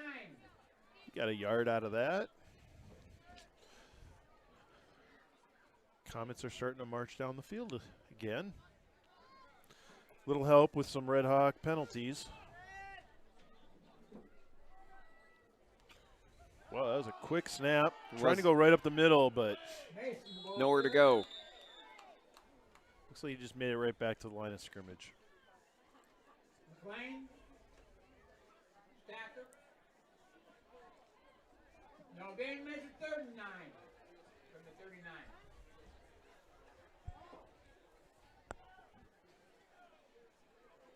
Down under 5 minutes now in the second quarter. It's 37-6 Redhawks. 3rd and 9 on the 39. Going back to pass. Dumps it. Oh, he can't hold on to it. No good. Nope. Off the hands, but Zach Griner was right there with the hit. Yeah, great coverage there Regardless. by Griner. Be 4th and 9 from the 39, and I assume they would go for this. What do you got to lose? How's your kicker? You may go for a field goal. I mean, 56-yard field goal. I mean, you never know. That's tough in NFL. Yeah, I don't. Probably not going to punt. Their punting game hasn't Yep. Well, you got a problem. panned here. out. We're going to time out North Tama.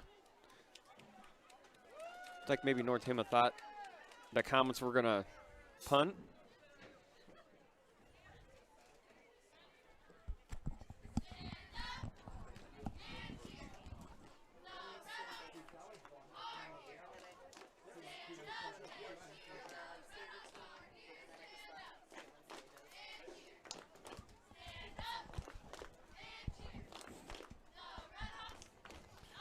Halftime's coming up here. We got the North Tama Redhawk Marching Band. And they'll be performing for the last time on the field tonight for this season. We have concerts coming up, of course, later in this quarter. And our North Tama dance team will be coming up after them. All right, here we go.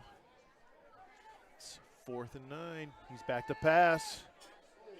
And he's going to be sacked. Yeah, he's going to – good coverage. Had no one open, and then he's brought down Ryan McLean, Dylan Hushik. Griner, Stacker. I mean – all, yeah. That's the 1st and 10 Redhawks. So the Redhawks will take over on downs on the 43-yard line. It's like 44. Coach McDermott's going to call his last time out of the half. So with 4:36 left, it'll be 37-6 North Tama.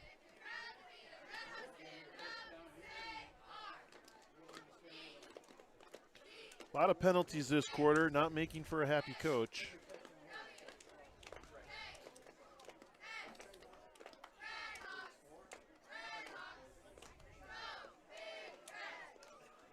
Yeah, it looks like Coach McDermott's kind of laying it into him right now. Let's get your heads in the game. I mean, that first half, or the first quarter was so smooth for North Tama, and the second quarter is they're only really, I mean, they're up 7-6 in the second quarter, really, if you think about it. I'm sorry. I believe there's 2 touchdowns in this quarter for North Tama. Yeah, there's one right at the very beginning. So 14-6. Yeah. But still a little more sloppy. Yeah, they need to keep their heads in the game. They need to be mentally aware the whole time, getting ready for this postseason. Once they get into postseason, the games are not going to go like this. You're going to see lower scoring games. You're going to see a lot more competition.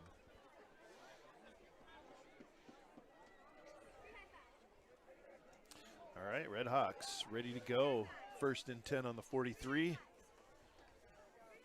Stacker with the ball, trying to scramble and get a few extra yards there. Looks like he made it about, give him about 6 yards. Garrett gained about 6 yards, makes it 2nd and 4 from midfield. 2nd and 4, ball almost on the 50-yard line. Right in front of us, we got a nice view of this. And so do you at home. Or at the golf course. Wherever you or are. if you're in Hawaii on the beach, or who knows. Gabe Capriva with the ball. Going to keep it. He's got blockers. Oh, he's got room to run. He turns on the speed. He's pushing blockers off of him And as he he's running. never got tackled. He's drug out of bounds. Yep, never brought down. Goes out around the 20. 22-yard line. Stop by Lemon Packer. 3:50 left to go in the second quarter. Halftime coming up. It's going to be 1st and 10 on the 21. 1st and 10, right off the 21-yard line. Now I'm going to be in your way. Just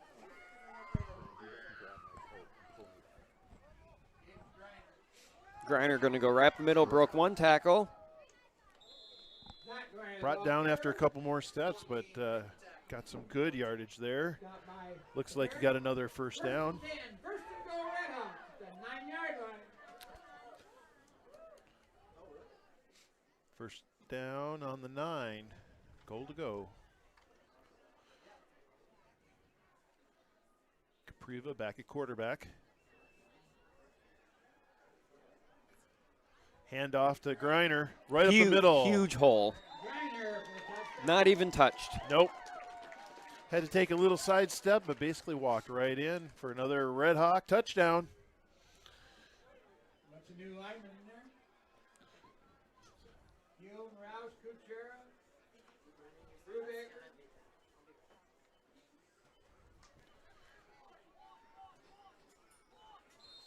43 for the Red Hawks, 6 for the Comets. Gabe Capriva back to kick. McKinley about to hold the ball for him. Oh, we have a flag on the play. Flag on the play before the kick.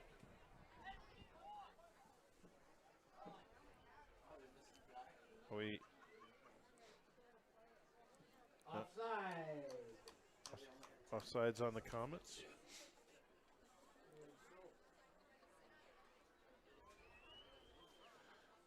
That'll get the Red Hawks a little closer to the end zone.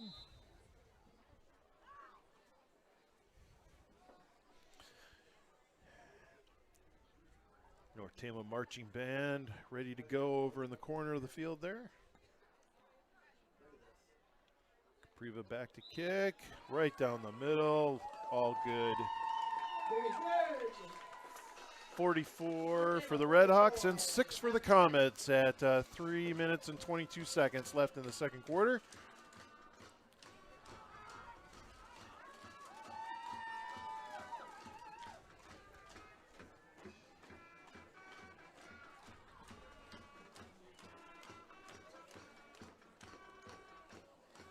We'd like to thank everyone for watching tonight. We have 142 people watching across the world. That's so awesome to say. Yeah, not just across the state. Nope. Or the country, the world. The world. We have people watching in Hawaii, Germany, Iraq, and probably a lot of other places we don't even know.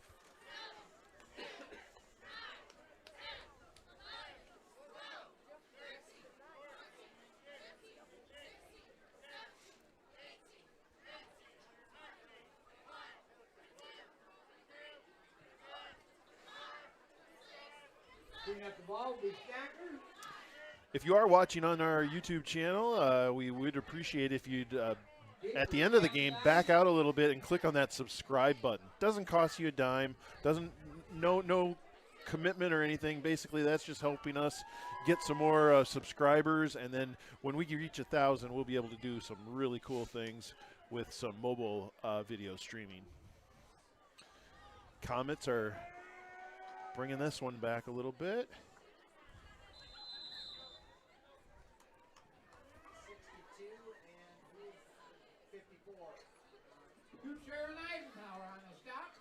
Brings up first and 10 Comets at the 27-yard line. First and 10 on the 27. Remember, concession stands got them good pork burgers and french fries.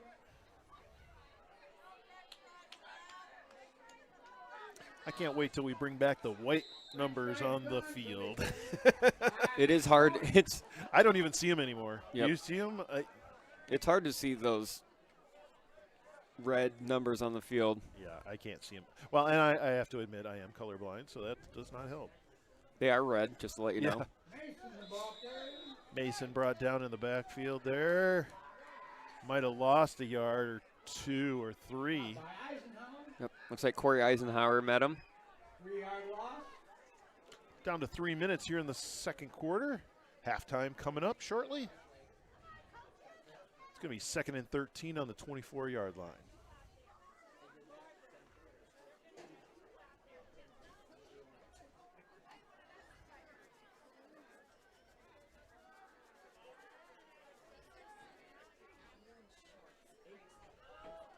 Little handoff there, trying to run up just off center to the right. Oh, we've got another flag. Way late flag. It looked like number 11 for the Comets coming off the field.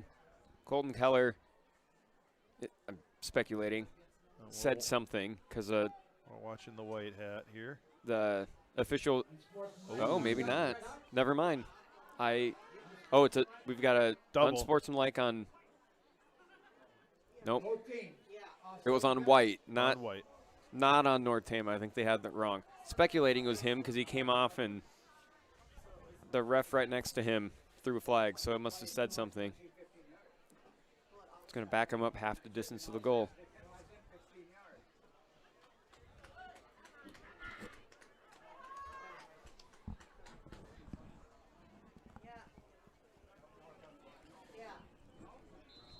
That backed them way up. What is this? 3rd and 23 from the 14. 3rd and 23 from the 13, 14-yard line. That is a long way to go. They're just going to run it up. Oh, they're going to run it around the outside, and Mason has He gets it back up into the sticks. got a burst of speed there. We haven't seen too many quick runs like that tonight. Good run. It's going to be 4th and 6, 4th and 4, maybe. 4th and 4 from the 33, so they will punt. Yeah, it was a good effort there, but they still end up having to punt the ball.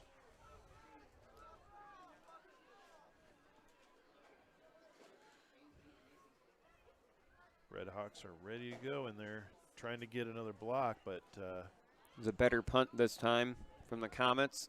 definitely a Comet roll. Mason punt goes out of bounds at the 26-yard line. Working 1st and 10 Redhawks. Be 1st and 10 around the 25, 26-yard line. Got 2 minutes left to go here in the second quarter. 44-6 Redhawks. Yep. 2:03 left, no timeouts for the Redhawks. We'll see what they try here.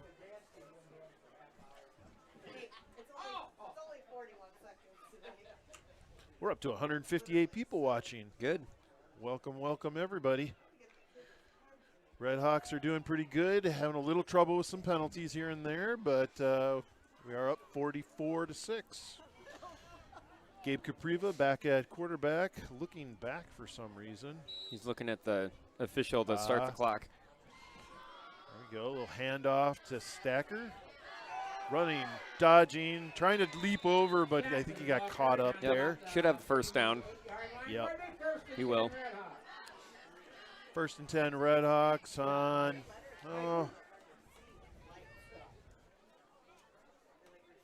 36. The Redhawks are trying some little different look tonight with Capriva at quarterback most of the night and Stacker at running back. I don't know what you call the 3 guys lined up there in the backfield, but just one to the right, one to the left to Yep. Capriva. Give to Greiner. trying to, breaking. Does a good job of Yeah. breaking a couple tackles, but only gets a couple yards. Slows them down enough where they can stop him. 40-yard line, where we 2nd and 8. He's put in a great effort tonight.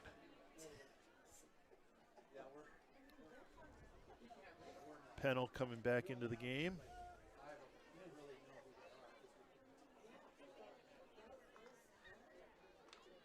Am I right on that? 29 Pennell? That's Tate Payne. Tate Payne, I'm sorry. The 8 and the 9 look very similar, and they're both receivers. Yeah. It's hard.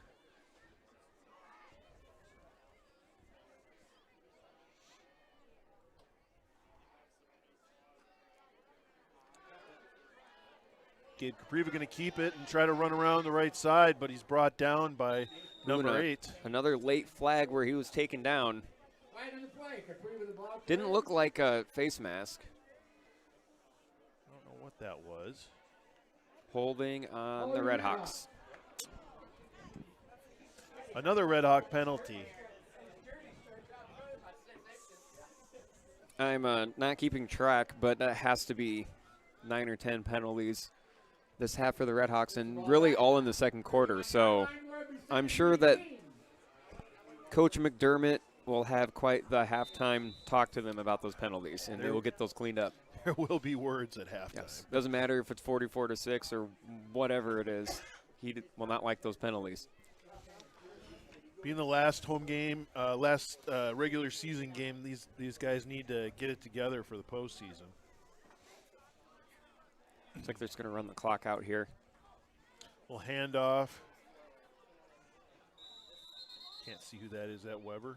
No. I think it's Griner. That should be the last play of the first half. 10 seconds left here in the second quarter, and we're about ready for halftime. Redhawks 44, the Comets 6 at the end of the first half. That one is in the books.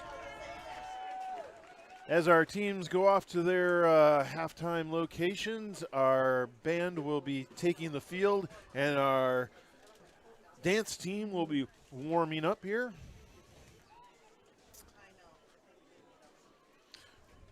We'll give the band here a minute to get into position.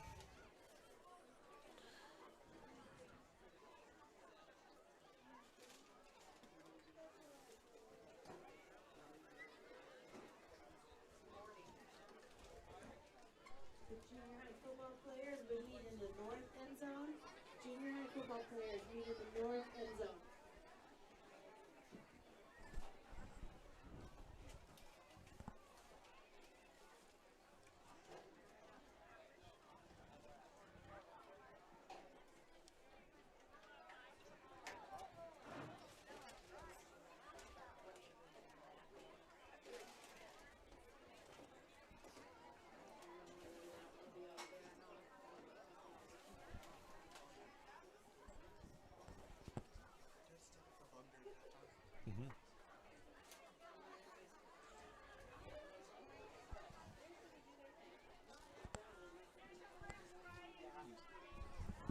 Use it to warm your hands. Get warm.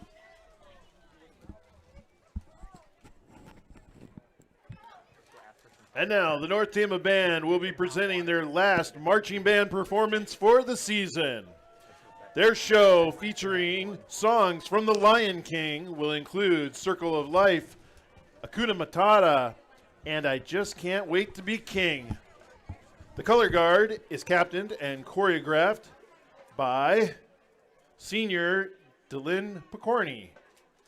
The band is under the direction and also tonight's snare player, Channing Halstead.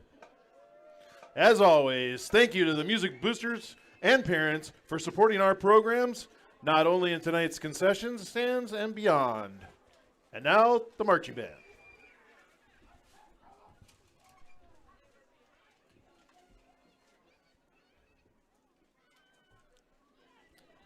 I should have said Channing Halstead filling in for Logan Kennedy. Yeah, he went home sick today.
Let's hear for your North Tama Marching Band and Color Guard.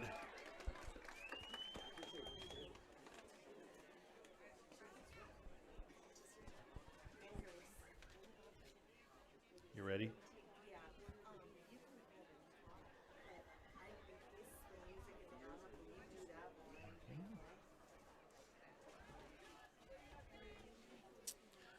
All right, next we have the North Tama Dance Team. Tonight the dance team will be performing a portion of their state routine.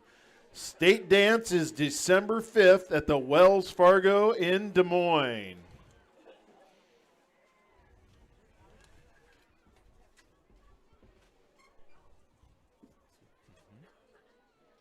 Make sure that volume's all the way up, all the way.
rounding out our halftime entertainment tonight, is my pleasure to introduce to you the junior high football Redhawks.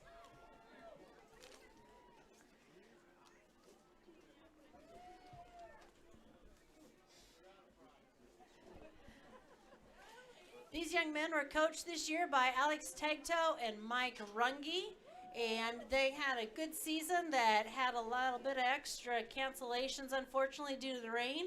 But they worked really hard and they battled through injuries this year, and they're really looking forward to playing for the varsity team in the coming years and just continuing to improve in the game of football.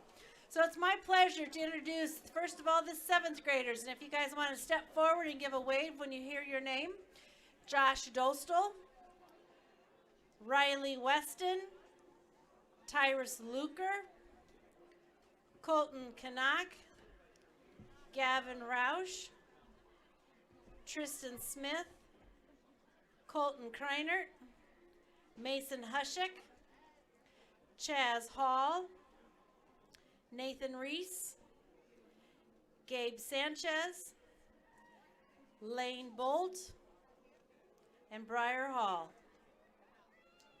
And your 8th graders, Case Monett, Daytona Dunkel, Jared Dvorak, Christian Dronenbarger, Caden Cannon, Brandon Birchfield, Dayton Kincaid, Ryan Hushek, Drake Podasky, and Tyler Popelka. So congratulations to these young men on their season. I think they learned a lot and they worked hard, and we just can't wait to see you playing on Dennis Field in the future in that Red Hawk jersey. Congratulations, guys.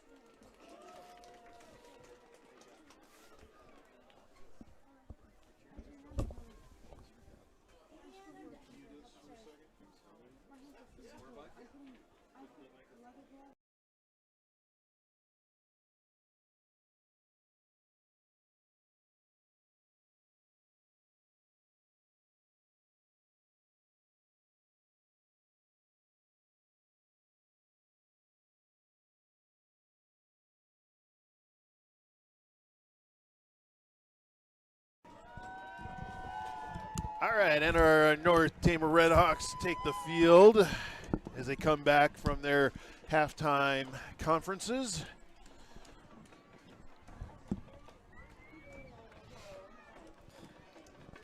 Smashing through their paper banner as they always do after halftime. And then, of course, the mad rush to get a piece of that.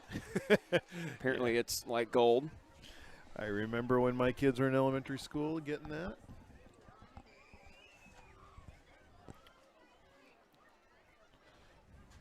Coaching staff coming back over to the sideline. We have about a minute 40 left here in halftime.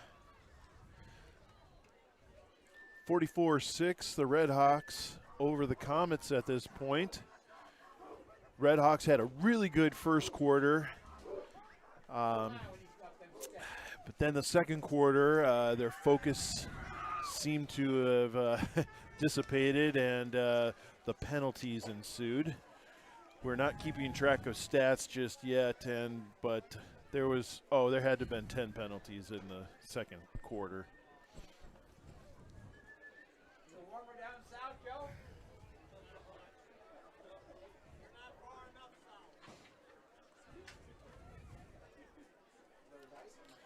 Comets are still over talking about what their plan is going to be here in the second half.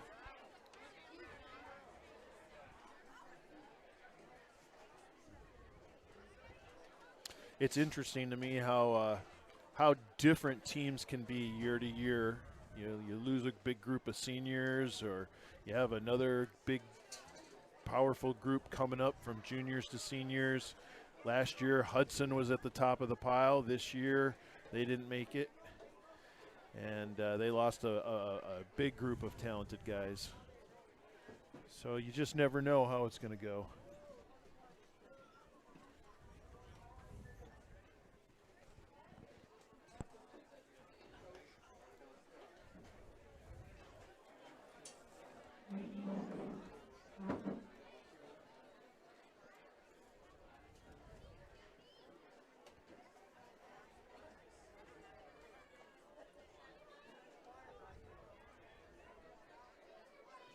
Getting a little chillier and a little chillier out here. 180 people watching. That is awesome. Thank you very much for watching our North Tama Redhawks tonight on this chilly October night. We have Mr. LaRue and some students doing the 50-50 raffle down in front of us for student council. Looks like, who do we got here, Mr. Roberts? Caitlin Kuchera. It's Caitlin Kuchera and Takoa Capriva. Some student council members doing the Stuco 50-50 raffle. Student council and volleyball members.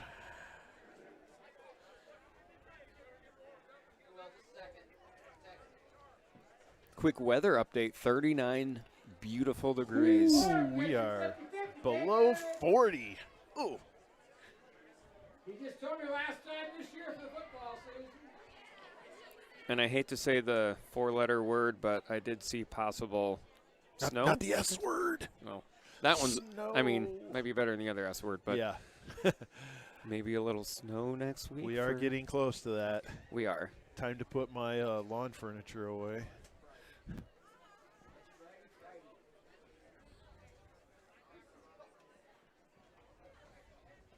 Maybe our friend in Hawaii can invite us over. Yeah.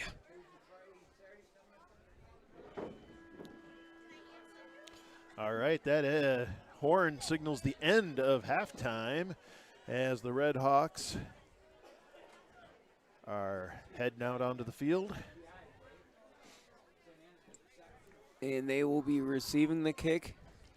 Looks like the Comets will be going right to left, Redhawks left to right. Yes, the Redhawks kicked off to start the game. They'll be receiving here in the third quarter.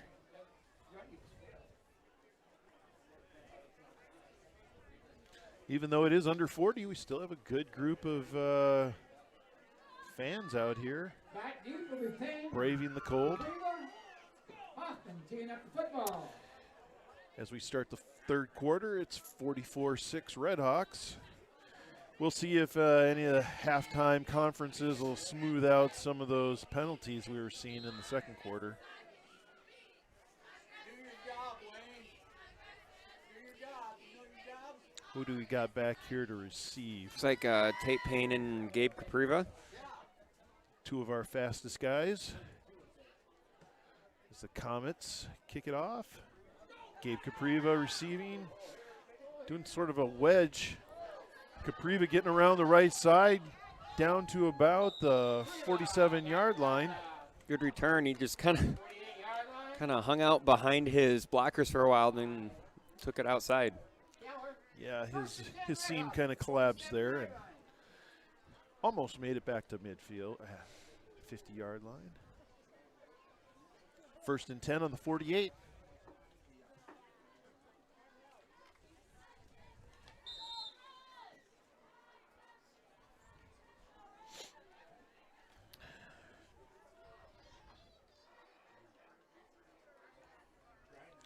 Like to give a shout out to our tech team students helping us out tonight. They're doing a great job. We got Logan and Xander Finson. We got Randy upstairs running our scoreboard. What's Randy's last name? Reese. Reese, there we go. JD Wheeler is somewhere around here. I think JD is running the end zone cam, isn't he now? Maybe? I don't know who's on the end zone cam. Hopefully next year we'll be getting a video feed from that end zone cam. Little handoff to Michael Bell now in the Michael game. Bell. Get some different bodies in. He's a sophomore. Trying to run up the middle, but got a little bit there. 3rd and 1 on the 44-yard line. Our football team was fortunate enough to get an end zone camera to help them with their film. Next year we'll be hopefully taking a feed from that camera. Greiner going around the left side. Ooh, didn't get very far on that one. Nope, he's going to be short. I think he just made it back to the line of scrimmage. It's going to be 4th and 1 on the 44. Stop by Galentine. It'll be 4th and 1, but assuming North Tama will go for this. Yeah, they are on the right side of the 50. They're up 44-6, so up And maybe not, because we've got a false start. This might change. 4th and 6. We're going to see the punt unit come on now. backs them up 5 yards. Looks like Michael Bell will be back to punt. Looks like Skylar Stacker is on the sideline getting, he's got some ice on his arm. Maybe just a bruise or something on his left arm. No use putting him back in. Up Oh, bad 44 snap. to 6. Michael Bell with the bet, trying to recover and kick it, but just gets the ball, and they tackle him down at the 40-yard line. So the Comets will take over on downs. It'll be 1st and 10 on the 40.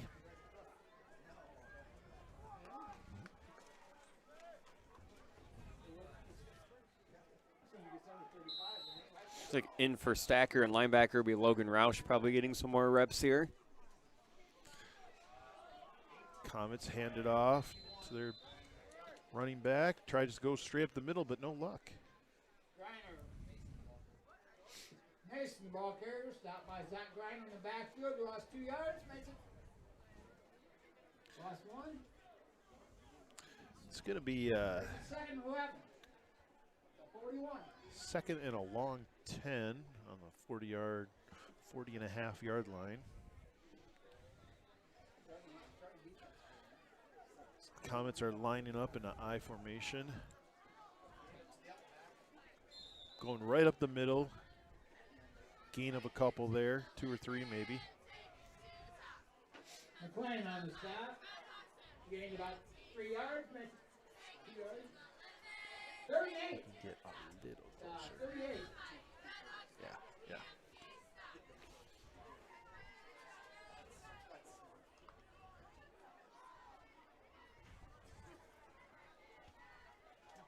Third and 8 on the 37.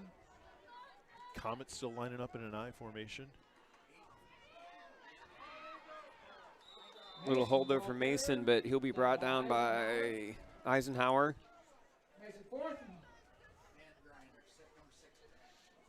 Griner also in on the tackle. 4th and 1 at the 31. As I eavesdrop on our spotters.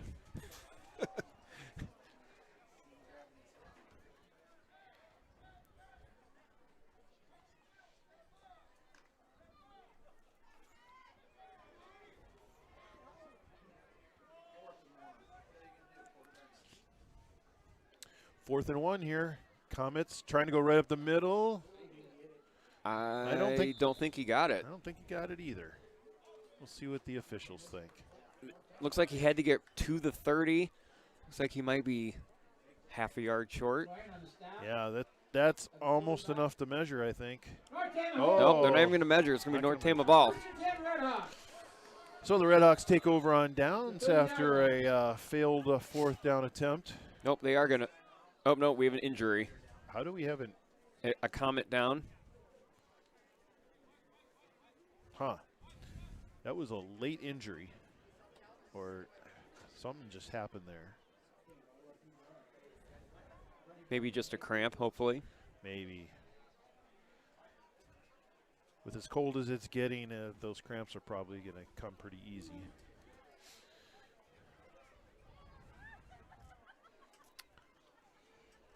A lot of exposed calves out there.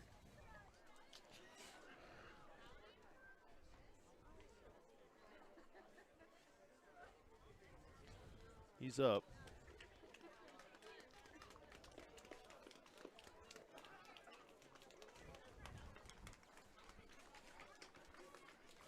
Looks like it's number 53. Lincoln King. Maybe he's got the wind knocked out of him. He's kind of limping. I think he's got some sort of leg issue there. 6:46 left in the third quarter, 44-6, Redhawks. It's going to be 1st and 10 on the 30 as the Redhawks take over here on the downs. Just go up there and support the kids that's running it. Good fundraising cause. Gabe Capriva keeping the ball, going right up the middle, getting another Redhawk first down. You'll notice here in the second half, too, because the score is over 35 points, the clock will continue to run unless it's, I believe it's just a score or a touchdown or a timeout. 1st and 10 on the 43. Capriva back in the shotgun. Hand off to Griner. He gets tied up, gets a few yards. Gaining about 3 yards. It'll be 2nd and about 6, So maybe 7. 7 at the 47.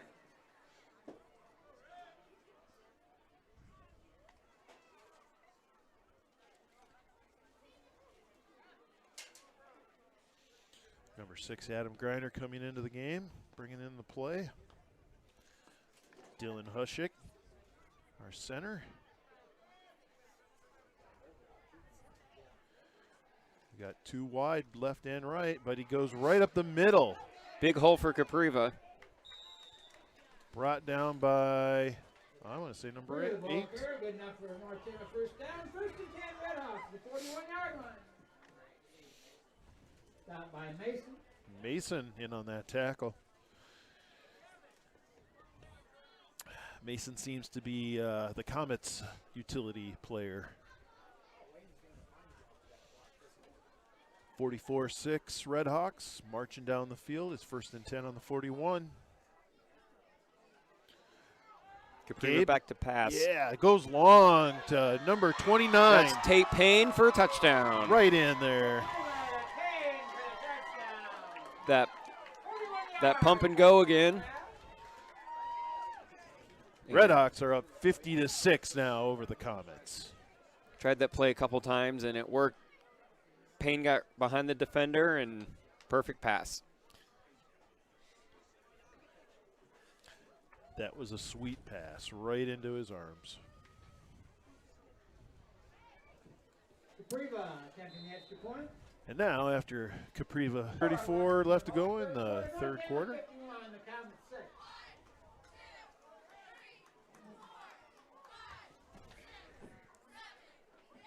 We could see the numbers nice and clear on the the screen looks great for the for the numbers. Here it's a little harder to see at the game, but it looks really good on the screen.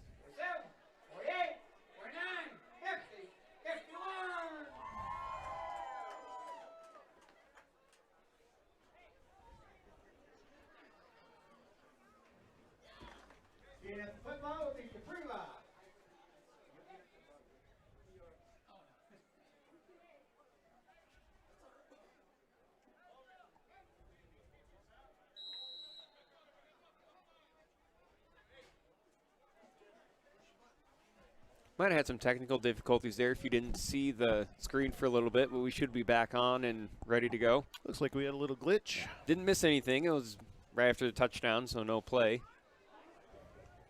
And that was Capriva kicking off.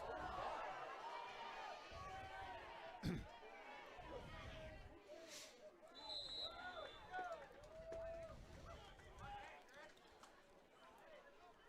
brought down around the 16, 17-yard line. I think it's safe to say Stacker might be done for the night. He's got a blanket on. He had that ice on his arm. Didn't look serious, but no use getting any more hurt.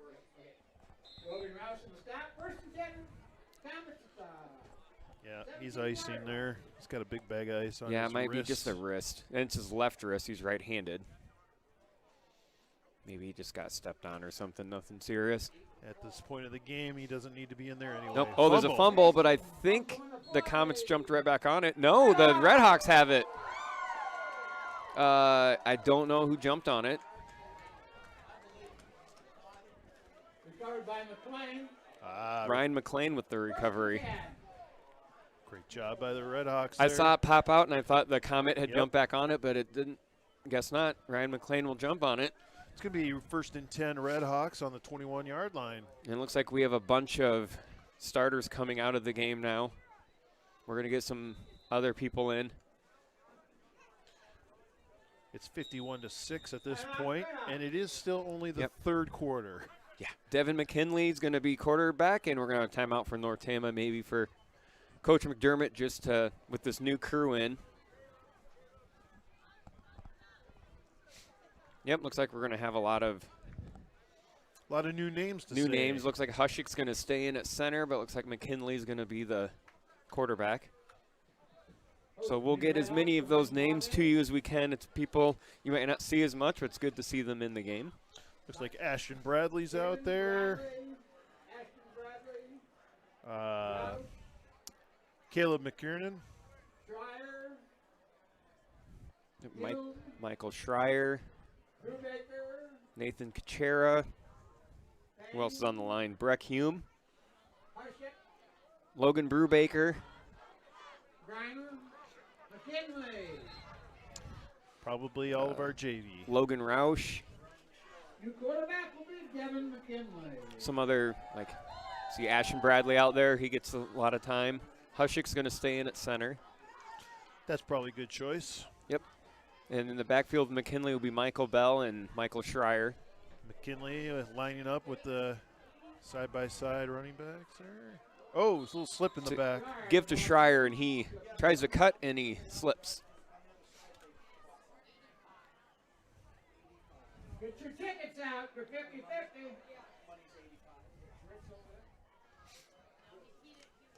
84 into the game. Jesse Ford. 0, 6, 5, 8, 2, 8. Who's our winner of the 50-50? $85. Ooh, whole $85. $85. Bell the walker. Bell with the ball, but didn't get much forward progress on that run. Keep the girls down behind the press box. They got some money. And you don't, we get to keep it. 56 coming again, Camden Clausen. It looks like he's going to be this. Looks like Hushik is out now, so Clausen will be your new center. 23-yard line. Got two wide right receivers. McKinley with a fake. McKinley the ball. Keeps the ball, runs just up right of center. Gets a few yards there. Maybe 3. 4th and 8. 4th and 8 for the Redhawks. On the 19, they will go for this.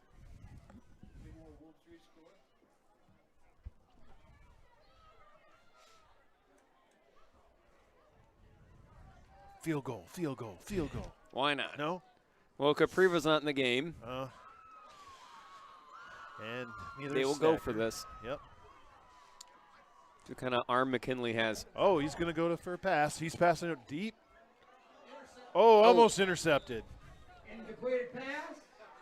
Looking for, looks like Ashton Bradley. A little underthrown, but we'll go the Comets there deep in their own territory. I think McKiernan was out there also. He wasn't looking backwards, though. It's fun to see these others get in, just get some varsity time. Only got 8 people on defense right now. Clausen came out. I'm not good at math, but I think that's a little short. Michael Bell is in. We still only 8? We still got 9. We got 9 out there. 9.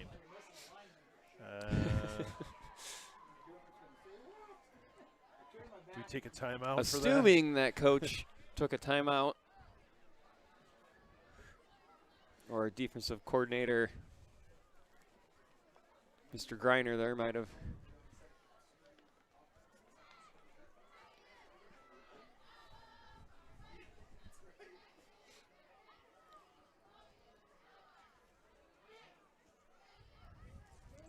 So with 51 seconds left in the third quarter, Redhawks are up 51-6 over the Comets. It's 1st and 10 Comets on the 19-yard line.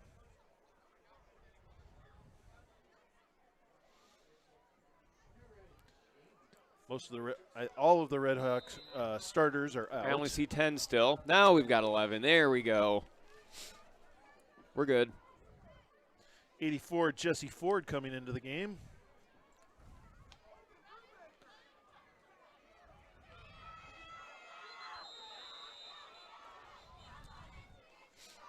That looked like Mason to me if I could see his number right. Mason, ball carrier.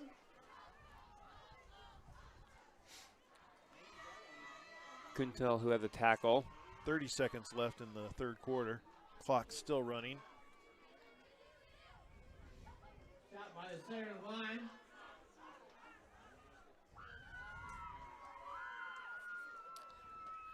It's 2 and 3. Are they going to get it? Oh, yeah, he's got some running room. Give to Mason again. Yep, Mason pushes down McKinley and keeps going. Yep, good run by Mason. Finally brought down. McKinley gave a good effort there, Yeah, but looks like Logan Roush finally got him down after he crossed 50. definite size difference between McKinley and Mason. Mason's 6'2", McKinley 5'3" Not that much. maybe. Yeah. But he plays bigger. He's listed here at 5'1", 115 pounds. That's soaking wet. Yep. I said 5'3", Devin. We'll give you that. Now, Devin's doing a heck of a job out there, holding the ball, now being the quarterback. It's awesome to see him out there like that. Not an easy job for that No. holder. You think that that is not easy, especially on a cold night like this. Yeah. Wet ball, maybe from the dude, not an easy job. And we've seen him all season be the holder, and I don't think I've seen him mess up. Nope. Not that I've seen. Yeah, here was the start of the fourth quarter. 51-6 Redhawks. Got a bunch of, well, we had maybe 4 or 5 Redhawks starters huddled under a big pink blanket on the sideline. That could have been a fun little picture there. Yeah, blanket choices for on the sideline are quite interesting. Yeah.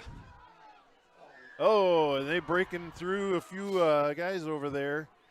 Quite a run there for the Comets. Probably Mason again. Yeah, Mason definitely. That'll be a Comet first down. 1st and 10 on the 20. 20-yard line.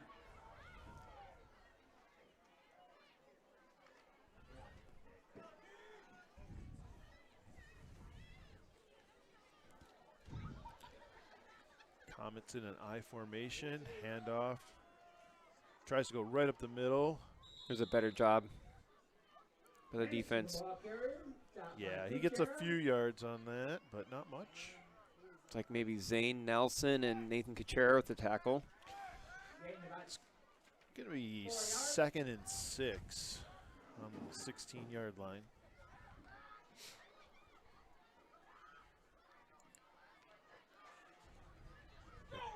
Comets varsity is gaining some ground on the Redhawks JV. BF. There goes Mason again around Flip the to left Mason. end. Mason, the ball carrier.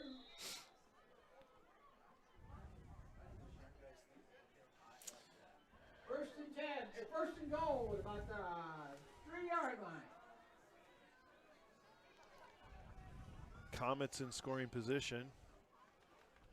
1st and goal on the 3.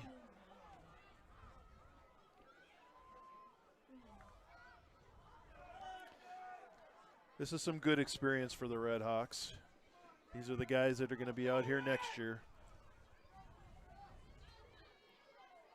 They go right up the middle, trying to break through the line. Mason for the touchdown. Mason gets the touchdown for the Comets. So the Comets score with 10 minutes and 1 second. That'll give them another 6. It's 51-12. Redhawks still up. So we have the extra point.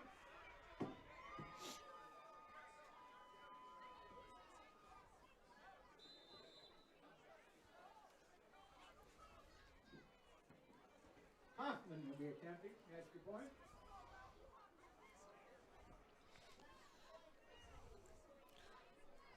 Their first extra point attempt was no good. And this one, Looks like wide left. yeah, wide left. Extra point is no good. No good. So they are 0-2 on the extra points. 51, BCLUW 12. 51-12 Redhawks. 10 minutes left to go here in the game.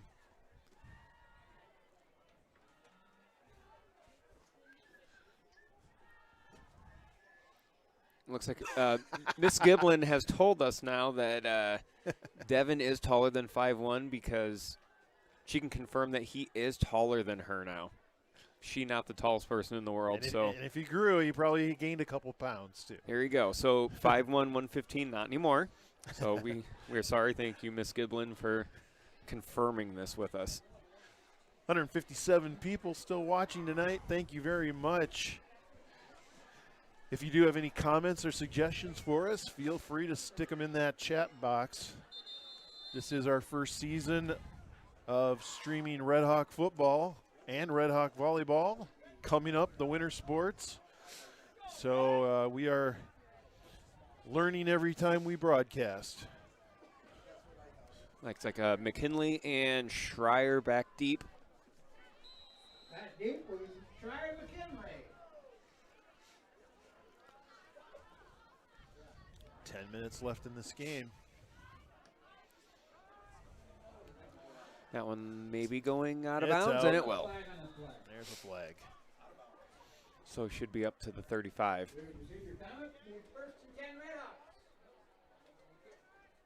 So we have a question if we are going to live stream volleyball regionals on Monday, and right now we are trying. Girls Association has some different rules about live streaming postseason games. So we might be live streaming. We don't know quite yet. We're going to find out on Monday. If we do not live stream, they will allow us to call the game and record it, and we will post the game on YouTube 24 hours after the start of the game. Yep. Yeah, next week we will be doing football live. And then if we get the second game, we'll also be doing that live if we're here. So we'll be checking the Boys Association website tomorrow morning. They'll have the matchups up sometime tomorrow morning. Schreier with the reception there. Slides into that ball.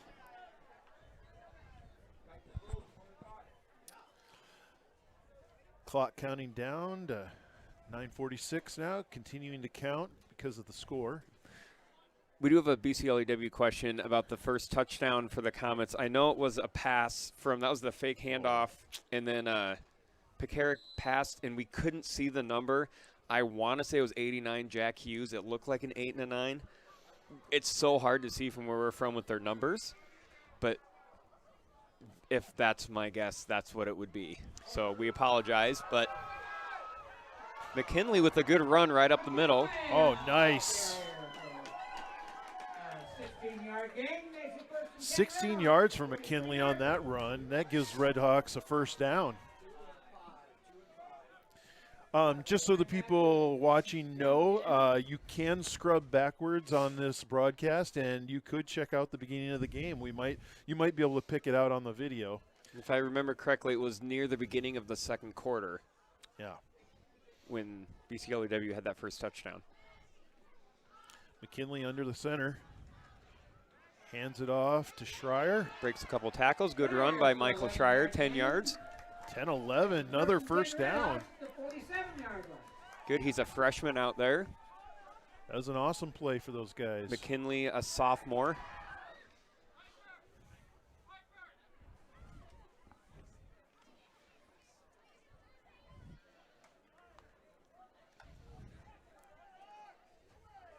think Michael Bell in the backfield as well. He's a sophomore. Got Zane Nelson on this end.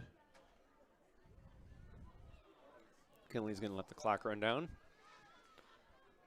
Yeah, they're milking the clock now. Michael Hand Bell. off the Bell right up the center. The ball clear for 12 yards. Another first down, Redhawks. Almost exact same play. Good job by the line. And Redhawks at 35 yards. 12 yards for Bell, 11 yards. By Keller. First down after first down there for the Redhawks.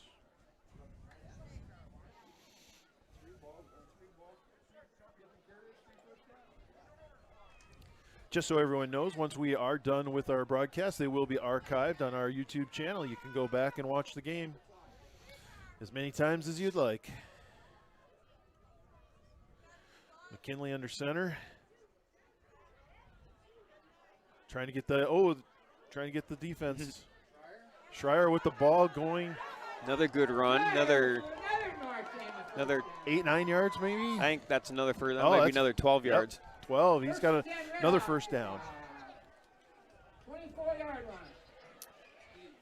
Use the ball for tackler. First and 10 on the 24 for the Redhawks.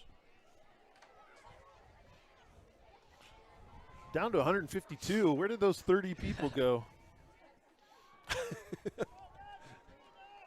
I guess they're confident that Redhawks are going to take this one. I don't know. It is fun to watch these other guys, young guys, get in. Uh-oh. Someone's car alarm. Bell with the carry. Breaks a tackle. Yeah, he might have made it back to the line of scrimmage there. One. On the stop. Gain about 2 yards, makes it 2nd and 8. Kinley talking to the coach there. Here we go, someone from California. Woohoo! Maybe nice farm, California, depending on where you are. Brian Sabula. I don't know Brian, but thank you very much. Sibula is. I Sibula? wonder if there's a relation to Mr. Sibula here. Oh. Teacher? Our ag Egg teacher? FFA. Awesome. Oh, McKinley keeping it going right up the Oh, he center. might be in. Breaks. McKinley's in. McKinley in for a touchdown. One good thing about being five, Oh. well, we'll say 5'2", is you can kind of sneak through some tackles there, and he was a little slippery. Great job by Devin McKinley. He just took it right up the middle. 57-12 Redhawks. We over do the know Comets. it's Thomas Hume's uncle. Thomas Hume's uncle. Because we do Matt's have, brother. because Mr. Sibula is Matt's, Aha. that is his uncle. Thanks for 90 watching. degrees, okay, Oh. thanks for rubbing it in, but Oh, whatever. 90 degrees? He must be in Southern Cal. Try to go in for 2, but no good. Nothing. So 57-12, it'll stay. 5:44 to go. 57-12 Another California Redhawks. person, too. Oh, you guys. Do they know it's just below 40 here? Jenny Weber. So, Jenny, are you a relation to our Noah Weber? To Noah? We'll see what she says. Everyone's hanging on the edge of their seat wondering. It is fun to see who you guys are from, who you're related to, who you're watching. Remember to click that subscribe button on our channel, and you'll be notified whenever we go live with Red Hawk sports or activities.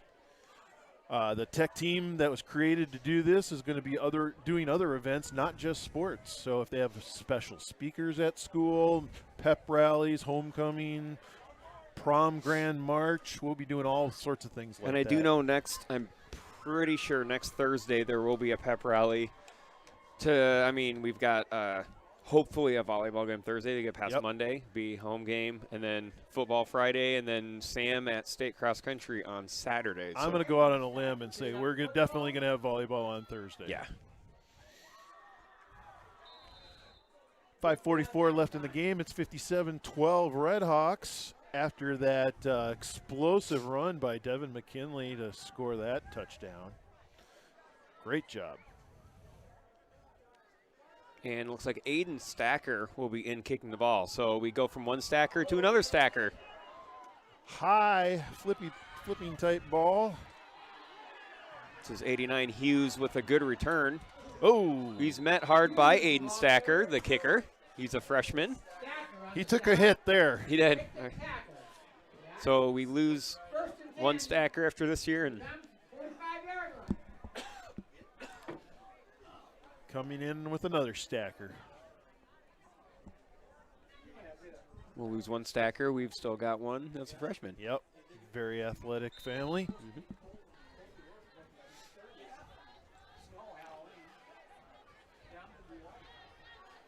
First and 10 on the 45 for the Comets. It's going to be Mason again with some stiff arms. Good job stiff arming. Yep, they're going to drag him out of bounds at about the 48-yard line. Mason carried the ball. Stopped by Schreier and Bell. Makes it second. Yeah, we've got Rick Greiner saying Phoenix, Arizona's 87 today, so thank you for rubbing that in. Don't we have anybody in like Canada? We have someone from Minnesota. All right. We have a Hirschberger from Minnesota, so it's cold up there. It's cold here. Rudy. Must Thanks be for a watching, relation Rudy. to maybe Clay Hirschberger. It's 2nd and 3 for the Comets. Oh, Almost a fumble. oh, No, I think he held on. Good job holding on Barely. to it for Humes on the stop. 37. Little Fritz. Carson Hoffman. Good job just holding on to that. 3 for 48. it's going to be 3rd and 3 on the 48 for the Comets. 57-12 Redhawks. They have a commanding lead here. Mason with the carry. Ooh, sure looked like a hold, right? Yep, they're going to get 22 Gonzalez on a hold. Looks like yep, that was easy to see. He was holding, it looked like Schreier, or I think it was 43. Sorry for the sniffles, everyone. It's a little chilly out is. here. We apologize. It could be a lot worse. Could be. We could be in snow. Yep, and there's no wind. No wind, yeah. And the press box is probably warmer than, I mean, the windows are open here in the press box, but it is still warmer in here than it is out Yeah. in the stands on the cold metal bleachers. Fortunately, we do have to take the windows out for the camera. Oh, Good hit. Logan Roush hits him right away and is not going to let go. 4th and 9? that run there, 37. 4th and 10. Ball carrier stopped by Rouse at the 45-yard line. With that 4th. Carson Hoffman with that carry. So it looks like the Comets getting a lot of second stringers in the game as well with 3:04 to go. Carson's a 5'10 junior at 170 pounds, and by the looks of that, he's a hard hitter. 2:50 left to go in the 4th quarter.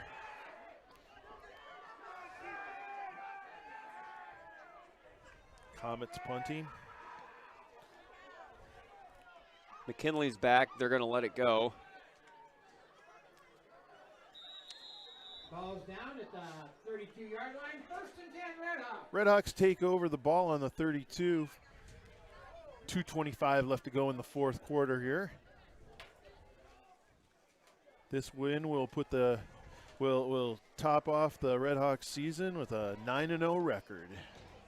First time since that, I believe, that state championship team. 2010. I think that's what it says on the outside Yeah, of the. let's see. Can we see the outside of the press box? Yep, 2010. There we go. Wanted to make sure there. Yep. We might have to add a new year up there. McKinley tries to stay on the line. Oh, McKinley not going too far. They're pushing him forward a little. 2 yards. Makes it 2nd and 8. About 2 yards, 2nd and 8.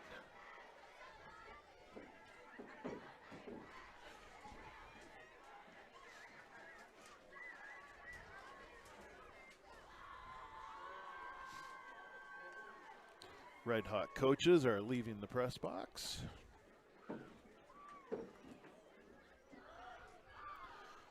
We're down to about a minute 19 left to go in this game. McKinley under center. Long count. Try to go up the middle, but Just trying to run the clock here. yeah, they're just going to keep running and try to wind down this clock here. We're under a minute now, 55 seconds left to go in the game.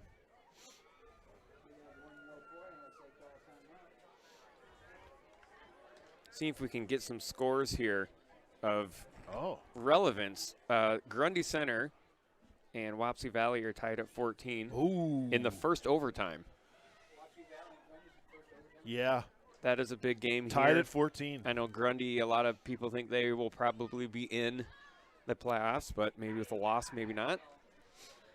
Bell, the ball carrier. They're only lost to North Tama. We have a score from Wapsie Valley. It's 14-14 first overtime.